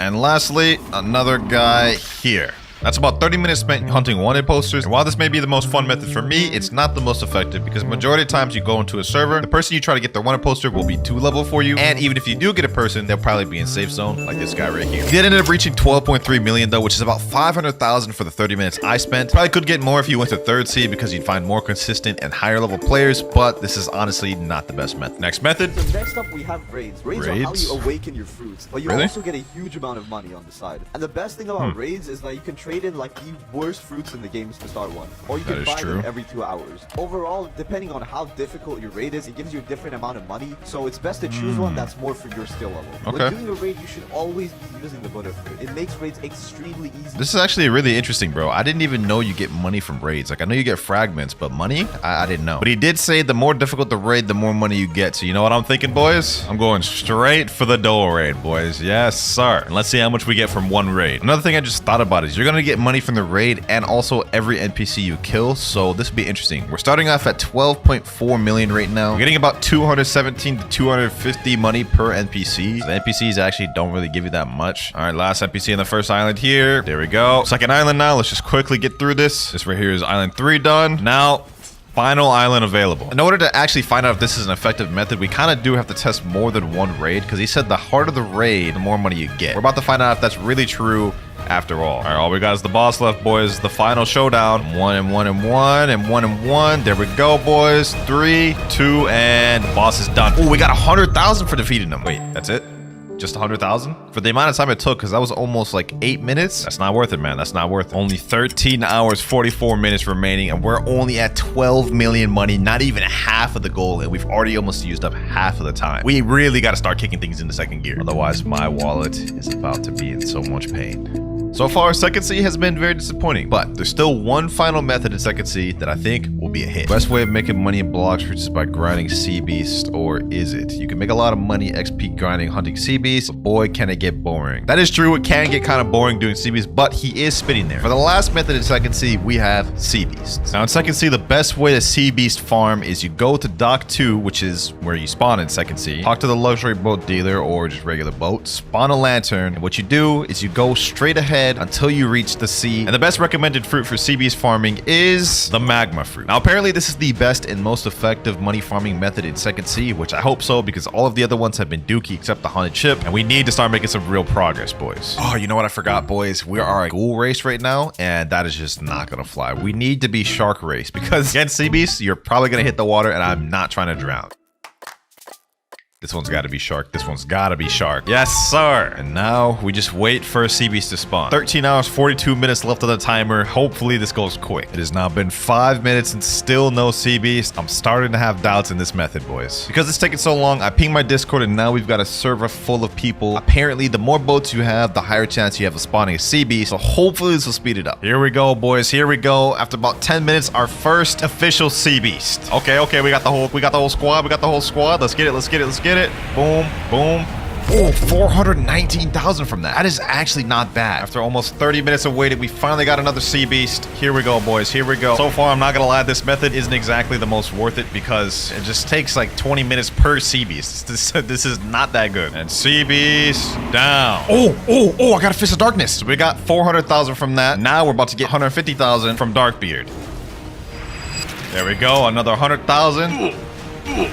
All right, boys, we got another sea beast. It's gonna be the last one I farm in Second Sea. There we go, 424,000, and we're now at 20.5 million, almost a quarter of the way to 100 mil. Sea beast farming is definitely the best method in Second Sea. We started off with 12 or 13 million and ended up getting to 20 million. However, we've already used up half of our time, so it's time to move on to the best methods of the video in the third sea. How to farm money or mastery. All right, let's see what he's got. 556 billion. Oh, nah, we gotta see this method, boys. We gotta see this method. First, need Buddha. Second, need Cyborg. Then we need Chocolate Land. Oh, he's gonna be farming the NPCs at Chocolate Land with Cyborg. Does he accept the quest as well, or does he just go around just packing them up? Looks like he's just gathering them up. You get 2,500 per NPC. That is actually really good. Let's see if this method is really good. All right, let's gather up all these NPCs. All right, let me see how much I get per NPC. 2,400, 2,700, 2,500. This actually looks like this may not be bad, boys. Hold up. Our meter is about half charged right now. As soon as we get this full, it's about to start going like hella quick. All right, there we go. We're done. Oh yeah, this is about to be a breeze. Bro. Plus we get the super jump, so we can just zoom around. We're gonna farm for about 30 minutes to an hour, and let's see how much money we end up getting within that time. We're at 20.7 million right now. Hopefully we can get at least 22 million in 30 minutes. 11 hours, 23 minutes remaining. It's been a little over 45 minutes, and we have just hit 25 million bellies, boys. This method is legit. That means you could easily get 5 to 7 million per hour. That is actually the best one so far of the video. It looks like we found our new #1 method, boys. But even as good as this method is, would you be surprised to know that this is still not better than the final method of the video? All right, next method. Secret chest areas you probably know in Blox fruits. Looks like he's going to Haunted Castle. Oh, he's gonna go to the top of the mast. Yep, the flagpole. There's gonna be 3 diamond chests there. I think each of these give like 10k plus each. Yep, 9,000, 10,000, 9,000. And I guess that's his method right there. You just server hop and go to the mast every time. I'm gonna be honest, I don't think this is gonna top the Chocolate Land method just because, well, I mean, I just don't see how it's gonna do it. Especially since every time you server hop, you're gonna have to fly all the way up here, which is gonna take a little bit, and you only can get maximum 30k per server. This doesn't seem like it's gonna be better than the Chocolate Land, but let's do it a few times. Let's see what we get. So we're guaranteed to have a diamond chest up here. Yep, 3 diamond chests. Let's see what we get from this one. 12,000. Ooh, okay, that's not bad. 10,000 and 10,000 for that one. All right, so that's over 30,000 for that. Server hop though. This is the first server I've hopped in. This is a public server. Hopefully the chests are there. I don't think anyone would even go up to the top of here. And yep, they're right there. Okay, perfect.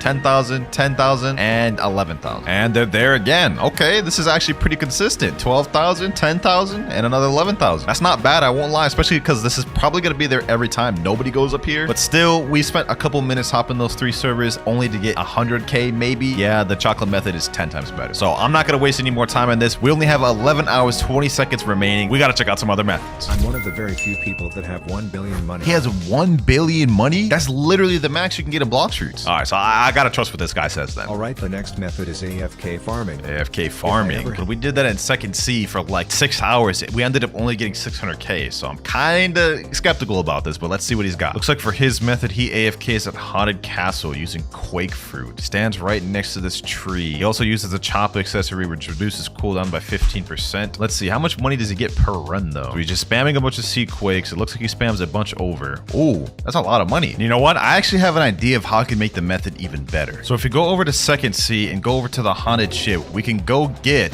the ghoul race from this NPC here. With the ghoul race, we'll be able to go in V4, and then the cooldowns will be significantly reduced. And if we couple that with the chopper hat, we'll be able to use the C quake a lot more. And now the premise is we use dual tsunami, and then since we have ghoul V3, we'll be able to use it even when it's at 40% cooldown. So we get to use it twice in the span of 1 full cooldown. So you guys can see dual tsunami is still on cooldown. I'm gonna activate V3, and now I get to use it again right there. So this is gonna go by a lot quicker. And I just realized I'm stupid. I have sword stats. Looks like it takes about 4 C quakes total to kill an NPC. Let's see what we get now. Okay, 2200, 2200, 2200. That's not bad. That's not bad. Okay. For an AFK method, this isn't bad. This is almost as good as the Chocolate Land method. Obviously, it's a bit slower. Yep, all the NPCs dead here. We got probably like a good like 30k from that, which is not bad for an AFK method. I could see how this could be good if you're doing it overnight. However, we don't have overnight. We have less than 11 hours remaining, and I'm not gonna lie, this method is basically a worse version of the Chocolate Land method. Best way to farm money and mastery in third C. All right, let's see what he got. Requirements, you have to have Longma boss unlocked. Okay, so I guess we're gonna be doing Longma boss farming. Okay, so he goes in the Longma room, gets the chest. Ooh, that's 4,000 per chest. Okay, 11,002. Gives around 20k. Gives around 20k. Oh, for the chests, and then you kill the boss. Okay, how much do you even get for Longma? Let me see. Oh, 50k. So 20 plus 50k, 25k without game pass, 70k each run. You also get 1.5 million XP if you have 2 times mastery. Let's go ahead and try this out. I should have Longma spawned. I've been in the private server for quite a bit. Let's see. Yes, sir. There we go. Longma in here. All right, so you said to get all the chests. One, that's 4,900. It's 5,011. And then we have a diamond chest here, which is 11,000. All right, now we just pack up Longma. Hopefully they didn't nerf this boss because that video was pretty old. I swear if he doesn't get 50k.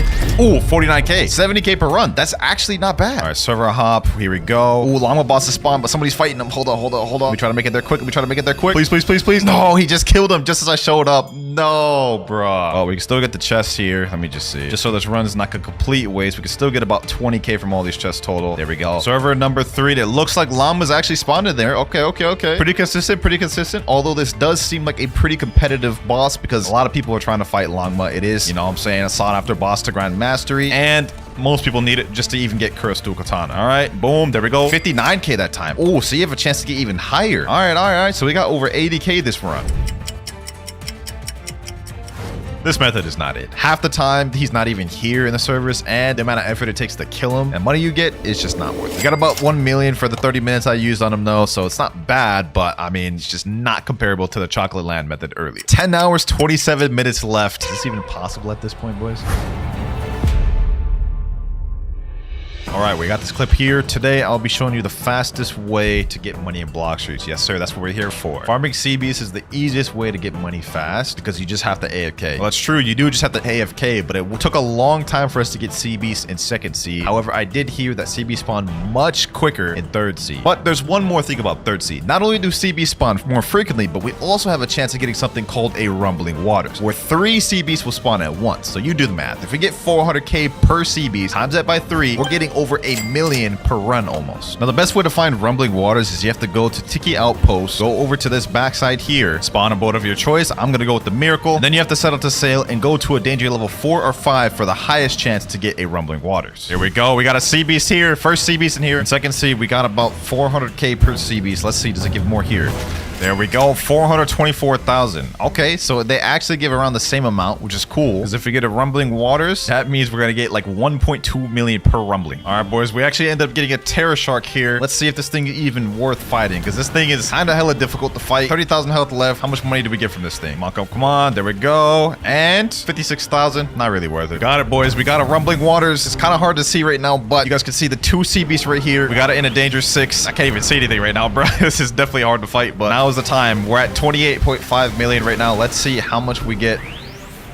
There we go. 369, 411K. Let's get this one here. Oh my God, boys. Oh my God. We're already at 29.2. This is insane. 400,000. We literally got over $1 million from that. We started off at 28.5. We're at 29.7. Rumbling Waters is the way, boys. Rumbling Waters is the way. We may actually have a chance to get to 100 million. Another Rumbling Waters? Hold up, boys. Hold up. This is crazy. This is crazy. 2 Rumbling Waters back to back is crazy. We got this, boys. We got this. There we go, 400,000 for that. Can't even see a damn thing, bro, but I'm trying. Another 400,000, another 380,000. We're at 30.9. Only 9 hours and 50 minutes remaining, but we're at 31 million. And the rate we've been getting money with the Rumbling Waters, I actually have hope. All right, boys, it's been about 2 hours. We're at 49 million right now. We got another Rumbling Waters. Last CB is here. After we do this one, we will be at 50 million. There we go, boys. 50 million. We have unlocked the title of the richest in the world, and now we are 50% of the way done. Still have 8 hours, 55 minutes remaining. We've been actually like zooming through this, boys. Let's keep this pace up. Got another Rumbling Waters right here, boys. And we just hit 72 million bellies. We still got 7 hours, 36 minutes remaining. I think we have this one in the bag, boys. We are almost there. We have 30 million left. Another CB's here.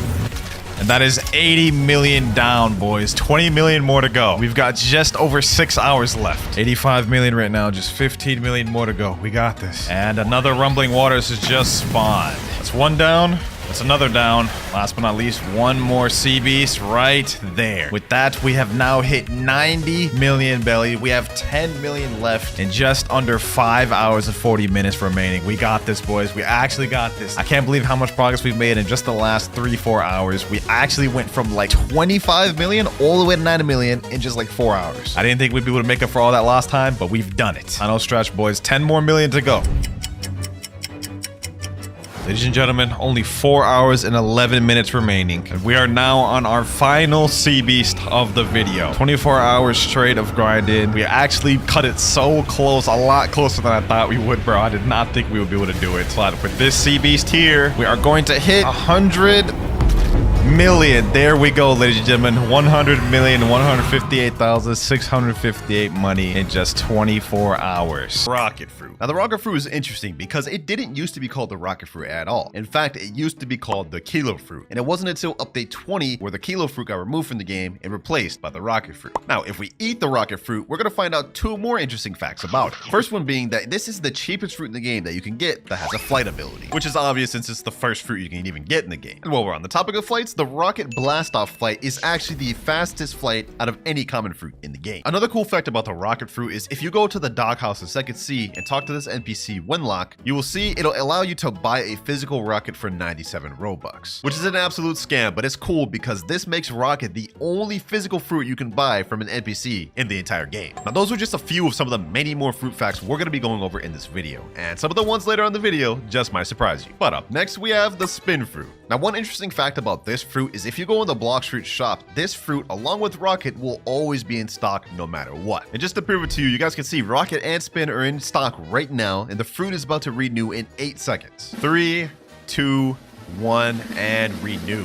And if we refresh the Blox fruit dealer, you can see they're both still in stock. Another interesting fact about the spin fruit is in update 20, it actually got a revamp, making the moves look a lot better visually and some of the moves even better. But if you teleport to the Great Tree in 3rd Sea and go over to these rear admirals, you will see they use the old unreworked version of spin. All you have to do is go a little bit of distance from them and you'll see they'll use the spin move, just like that. That is how the spin cyclone used to look. Now, our next facts is about the chop fruit. Now, when you eat the chop fruit, we all know that it allows you to be immune to sword damage. You guys can see I'm dodging these swords as if I were a Logian. And even more interesting, chop fruit still can't be hit by swords even if they have armament hockey, unlike elementals that can be hit while they have armament. But despite chop being immune to swords, this does not work on bosses. As you have to see here, we are taking massive damage from this boss. So don't think the chop's gonna make you immune to bosses. Another interesting fact about the chop fruit is that it is the only fruit other than rocket to have a flight move be its ultimate. And it takes 80 mastery to unlock the flight, making it the 2nd highest mastery flight requirement move in the game. And now we move on to this fruit.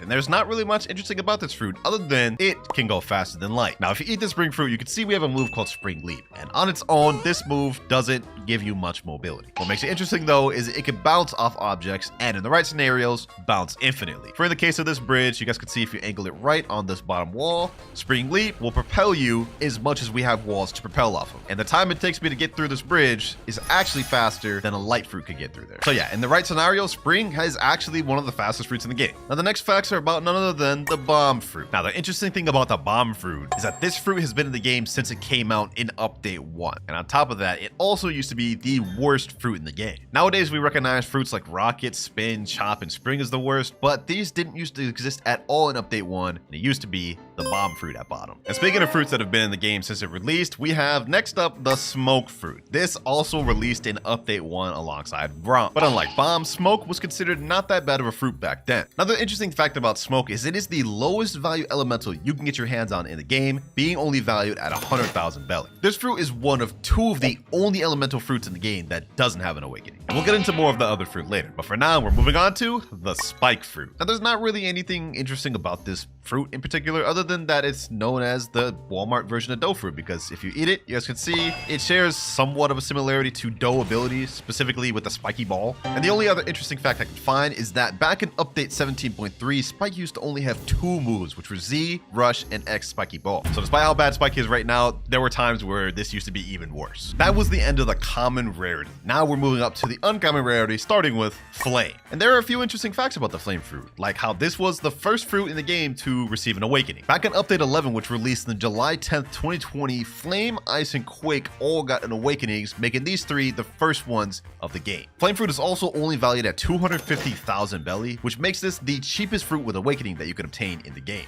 Another thing about the flame fruit that's interesting is if you eat it and walk on lava, this doesn't grant you any immunity to lava, despite the fact being made of fire. Kind of interesting. But you know what's not interesting? This fruit right here, the falcon fruit. Now with the falcon fruit, many may not know this, but activating plumage actually increases your double jump height. For example, if I deactivate the wings and jump, you guys can see I only go this high on this doorway. Reactivate the wings though, double jump, you guys can see I go significantly further. Another cool fact is that if you activate the wings and switch over to another fruit while permanent, the wings will stay there, which is kind of a boring fact, but it's there. Now the value of the falcon fruit is also only 300,000 belly, which makes this effectively the first and cheapest beast fruit you can get in the game. Ice fruit next, which is kind of fitting because we are next to igloos. Now one cool fact about the ice fruit is it actually has the shortest letter name out of any fruit in the game, ice only being 3, whereas every other fruit in the game has more than 3, 4 being minimum. Another cool thing about the ice fruit is this ice trident right here doesn't get coated fully when you activate hockey. It only gets highlighted by the color of your hockey. This is a unique feature as every weapon in the game gets coated fully depending on if you're using hockey or not.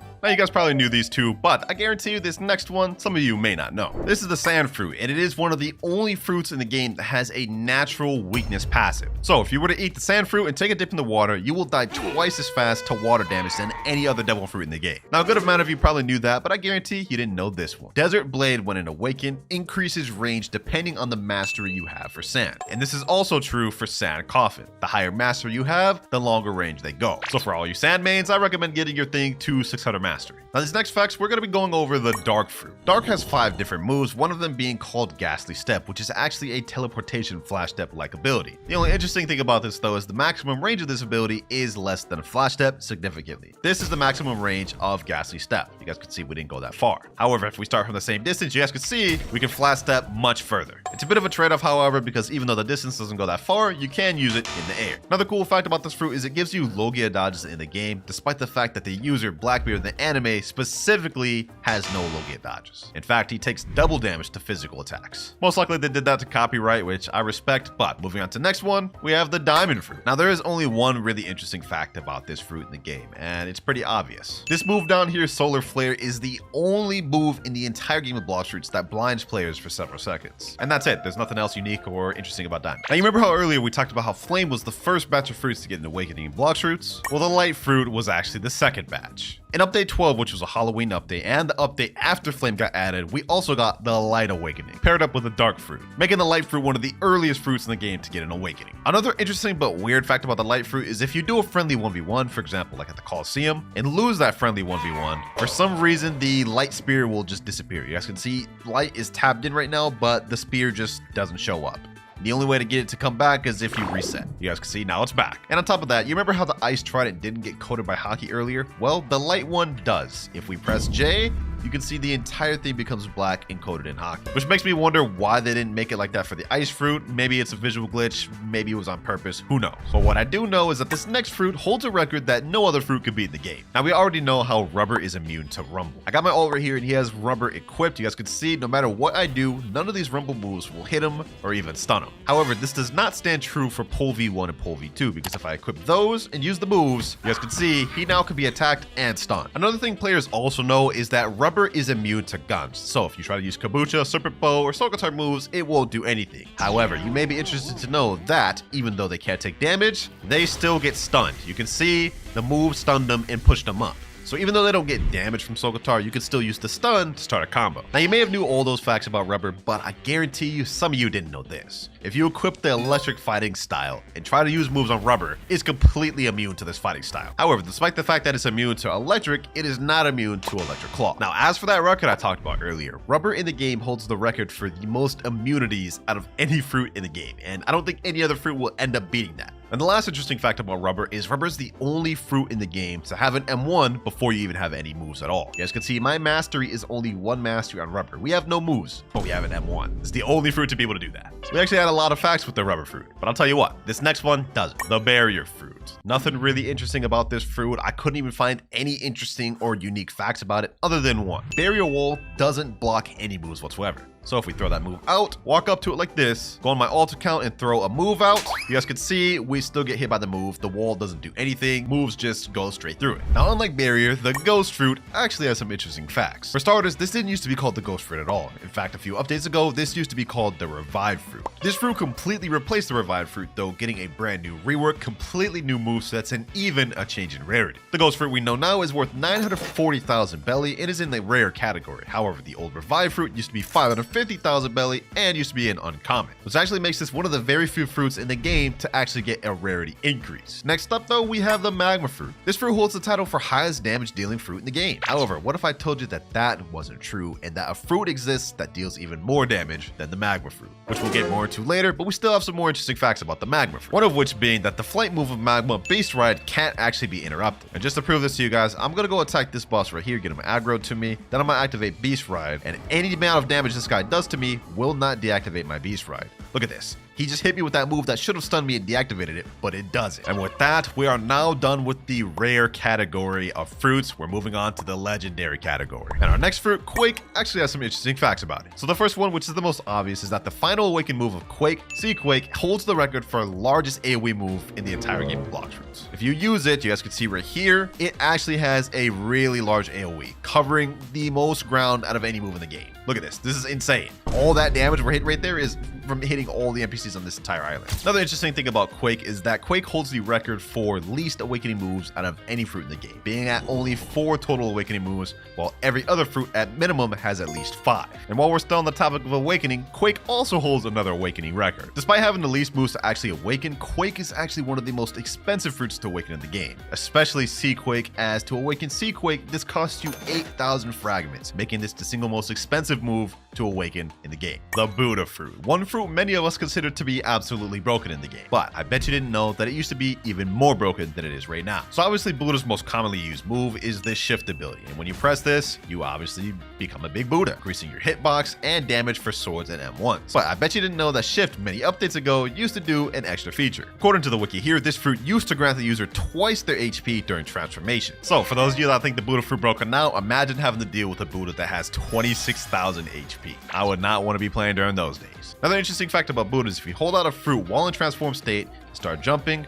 you will actually get a speed boost. I don't know why it does this, but if you go fast enough, that game's anti-cheat starts kicking in and pushes you back. So be careful with that glitch, you might get banned. Now that we're done with Buddha, next up we have the love fruit. And there's not really that many interesting facts about this one, other than it is the only fruit to allow you to summon someone from your friends list. And of course, I'm talking about the best of friendo move. Obviously, if you use it, it'll summon some random person from your friends list. Like this guy right here, this avatar, this is someone from my friends list. Now, many may think the Ghost Ultimate Ghostbusters does the same thing, but in fact, it's not. With Ghostbusters, you summon 2 of you. So you automatically summon 2 of the same people of you, whereas Best of Friendo summons someone random from your friends list. And the last really interesting thing about love is that Cupid Zone attack has infinite range. And just to show y'all, this to demonstrate you guys, I'm gonna go a really far distance away from this NPC. You guys can see right here, no move would have been able to really hit from this distance. However, if I fully charge Cupid's Zone, throw it over there, you guys can see it completely goes over that area, and I even got damage hit markers on it. And that was just one example. You could really take this extreme and go really far, but the only thing is you have to have good aim for that. But the last interesting fact about the love fruit is that the flamingo ride is the only flight in the game that can glitch an NPC and not despawn. So I just took this female islander with me, and even after I get to the despawn distance of her spawn, she won't despawn. I could take her to Portland if I wanted to. And you could use this to actually permanently glitch NPCs and make it to where people can't farm. So do with that information what you will, but I thought that was an interesting fact. Now the Buddha fruit may have had some interesting facts, but the spider, not so much. The only real interesting thing about the spider fruit is that there is actually a V2.5 version, and it is used by the Don Swan boss. Now this boss has a second phase where when you get him low health, he actually somewhat awakens, and when he awakens, he gets access to a version of spider that's not really in the game. Now when he's in the stage, he has this ability right here, which is kind of like Heavenly Punishment, but more so an upgraded version of the ultimate from V1. Like this does not look like the V1 or the V2 version. And he also has another strange ability in this form, which is not present in both V2 or V1, and it's that ability right there. Some sort of random silk prison that's like a different type of silk prison. I don't know. This unique version of Spider is only accessible to this boss and not actually playable in the game. And yeah, that's it for Spider. Couldn't find any other facts. But our next facts are going to be about the sound fruit. Many people think this fruit is based off of Yutas from One Piece, but that is not true. While it may share similarities, this was a fan-made fruit and not based on any particular fruit in One Piece. Another interesting fact about this fruit is this is the only fruit in the game that has a flight that can give buffs to nearby players. So if we charge our Temperometer full by using Prestissimo, we can see now we get a speed boost, and this will also affect nearby allies, giving them a speed boost. And our last interesting fact about the sound fruit is it has the most mastery requiring flight move in the entire game, being at 175 mastery. Yeah, Prestissimo takes quite a bit of mastery to unlock. Enough about the sound fruit though, because next up we have the Phoenix fruit. Now the Phoenix fruit actually has some weird facts about it, and one of them being that the unawakened version of the healing move, Regeneration Flame, actually heals more than the awakened version. This is why you commonly see most people who even use Phoenix use the unawakened over the awakened version. And the second interesting fact about it is Phoenix is the only fruit in the game that requires a mastery in order to awaken it. And in case you don't believe me, just a quick check at the wiki shows you that in order to awaken it, you need to obtain 400 mastery on the Phoenix fruit, something that no other fruits in the game require to awaken. Now the Phoenix fruit didn't have that many interesting facts, but I think you'll like these next ones, which has to do with the portal fruit. Now similar to the ghost fruit, portal didn't used to be in the game at all. This used to be the door fruit. The moves used to look completely different, and it used to be in a completely different rarity as well. The portal fruit we know and love now is worth 1.9 million belly, and it is a legendary rarity. However, the door fruit used to be only a rare rarity and used to be valued at 950,000 belly, making portal the second fruit in Blox Fruit's history to get bumped up a rarity, while also getting its value increased by almost double. Portal is also one of the most sought after fruits to have in a game due to its world warp ability, allowing you to teleport anywhere you want in all islands. And because of this, it's often severely overpaid, whether you have the physical version or even the permanent version. Now all these facts have been interesting so far, and I hope some of these you didn't know about. But trust me, the last one is going to be both funny and major surprise. Up next, we have my favorite and main fruit in the game, Rumble. Now, one interesting fact about this is that this is the only fruit in the game that allows you to awaken a sword by awakening all of the moves on it. That is, of course, the Pole V2. And other than that, there's not really much other interesting facts other than it's the only fruit in the game to give you 3 dashes within a singular move. And of course, I'm talking about Electric Flash here, where you get 3 dashes and it charges up and replenishes. No other move in the game does that. Now, Rumble facts may have not been that interesting, but trust me, the pain facts are even less interesting, as the pain fruit is one of the only fruits in the entire game that hasn't had any changes to its moves whatsoever. This fruit was released in Update 7th, which dropped on August 11th, 2019. And since its release, the moves haven't had any balance changes, any visual upgrades, or anything at all. The only thing the pain fruit has gotten was its name changed. It used to be called the paw fruit, and the moves used to be called something different, which they did that to avoid copyright. Other than that, nothing about this fruit has been altered, which is pretty boring. But this next fruit actually has a somewhat interesting fact. The blizzard fruit, and I'm willing to bet a good amount of you did not notice this. So if you eat the blizzard fruit and master out all the moves, you'll notice the flight is called Tornado Flight, which if you eat the sand fruit and awaken the sand fruit, you'll notice that shares the same name as the sand awaken. See, Tornado Flight here and Tornado Flight for blizzard. I guess the devs couldn't come up with a different name. And now with blizzard out the way, we are moving on to the final category of fruits in the game, the mythical category. And this is where it gets most interesting if you ask me. Starting with the gravity fruit. Now I'm sure a lot of you didn't know this because not many many people use gravity, but the ultimate of gravity is called meteor rain. And when you use this, as the name implies, you're able to summon meteors from the sky and aim where they go. But before update 17.3, you didn't used to be able to do that, because before they reworked it, meteor rain couldn't be aimed and the meteors used to hit randomly. I'm willing to bet a lot of you didn't know about that, and probably for good reason, because imagine like you're using this ultimate and can't control where the meteors went. Like, that just made no sense. But next up, we got the mammoth fruit. Now for this one, I bet some of y'all didn't know this, but when you're in transformation, your moves deal 10% more damage. So if we use ancient cutters right here, we can see this move deals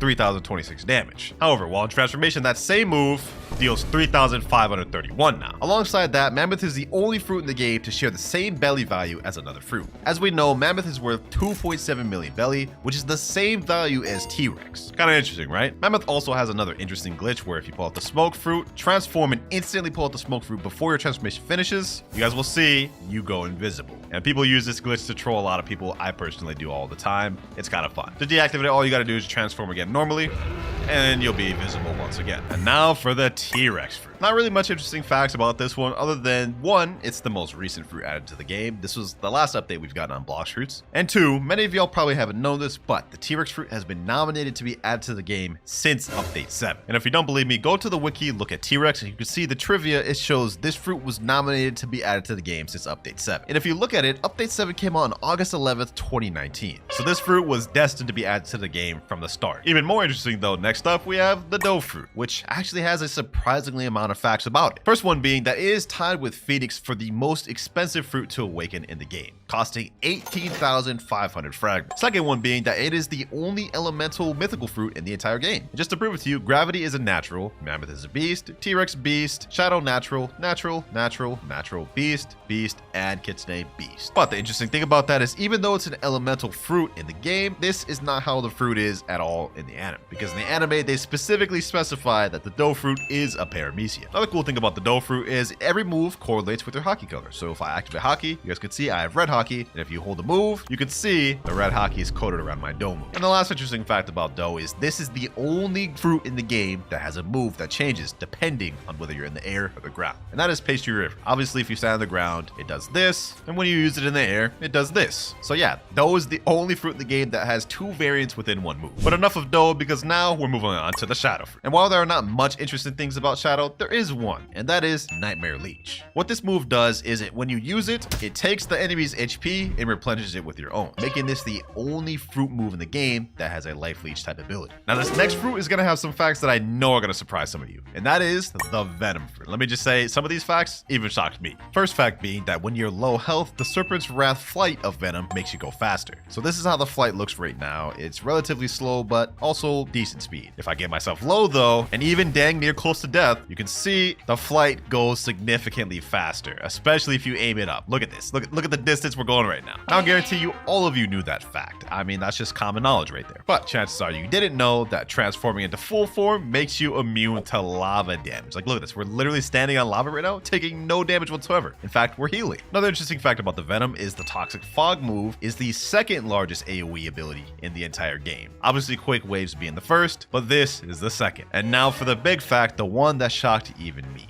Venom has the highest damage dealing move in the entire game. Now you remember earlier when I talked about how Magma wasn't in first place, but actually second place. Well, I'm about to prove it to you. You guys can see we have fruit stats here, and if we use Volcanic Storm, which is the highest damage dealing move on Magma on my ult right here, we can see that this move total deals 10,943 damage. Now obviously you can get a little bit more damage depending on how you aim it and if all of the little Magma moves hit on time, but I think max it deals like 12 to 13,000. However, if we switch over to Venom, transform, then use Toxic Fog, we can see that Venom deals, okay, we're going up, 7,000, 8,000, 9,000, 10,000, 11,861. I know, man. It's honestly surprising how much more damage Venom deals than Magma. And that's not even it. If you fully charge Noxus Shot and use Noxus Shot, you can see the total damage of Noxus Shot is still even more than the Magma Ultimate. Look at that, 10,000, 11,000, 12,000, 13,916 in full form. Venom damage on top, man. I guarantee some of you didn't know that. that. But moving on, our next fact is about the control fruit. Now, one interesting thing about this one is depending on how much mastery you have, the control area gets bigger. I just ate control on my ult right here, and he only has 1 mastery, and we have 365 mastery on this control. So let me activate my room fully. You can see the room is actually bigger than the Colosseum. However, if I activate control room on my ult, we can see the distance is significantly less, and this is the maximum I could have held it. One interesting fact about control is a change that actually got removed. Back years ago, whenever you used to use Gamma Rush on somebody, it would make the control room disappear when the Gamma Rush finished. Nowadays, obviously though, that has changed. Is when you use Gamma Rush, the room gets smaller, but it doesn't disappear. 4 more mythicals left. And up next, we have the Spirit Fruit. Now, the only real interesting thing I could find about this fruit is that it used to be called the Soul Fruit, and used to look more accurate to Big Mom's Soul Fruit in the anime. This, of course, got changed to Spirit due to copyright reasons, and yeah, that's pretty much the only interesting thing I can think about Spirit. Other than that, it's widely considered one of the best PvP fruits in the game due to its combo potential. For example, Wrath of Shu pairs together with End of Times, and that's without any weapon. Paired together with fighting styles of weapons, and you got one of the most deadly fruits in the game. And now we have the Dragon Fruit, ladies and gentlemen. One quick interesting fact about this is currently the rarest fruit in the entire game. Despite being placed lower value than Leopard and Kitsune, this is rarer because it's currently unobtainable. If you go in the shop and try to buy it, it'll say in progress, and the King of Fruits is temporarily off sale for enhancement. Stay tuned for its powerful return. You can't buy the fruit permanent. You can't get it from a notifier or a gacha or any way naturally. The only way you can get your hands on the fruit is if someone happened to have a physical fruit from before it got removed. But even more interesting, whenever in transformation form, the Dragon Fruit actually has the highest damage reduction perk out of any transformation in the game, and that includes Buddha. Another interesting fact about Dragon is the only fruit in the entire game that can change colors based on when you transform. And that obviously depends on the mastery you have for the fruit, but as you guys can see, these rings right here determine the color that your dragon can go to, making this the only fruit in the game to be able to do that. Like you guys can see right now, I'm blue, but if I detransform or use some of my moves, now I'm purple. Now for the second to last fruit in the game, we have the Leopard Fruit. Added in Update 17 Part 3, the Leopard Fruit is one of the strongest fruits in the game, and obviously with that comes some interesting facts. First one being, after using the After Image Assault move while in transformation, you gain a little bit of a speed boost. You guys can see we have this fire ore around us, and now we go, I think, like 25 to 50% faster shortly. Another interesting fact that people don't know, upon transformation, there is actually a hitbox that does a little bit of stun and knockback. You guys can see there, we dealt 2,543 damage just for transforming. And those two were probably the most interesting facts I could find about Leopard. Kind of boring, but trust me, this last one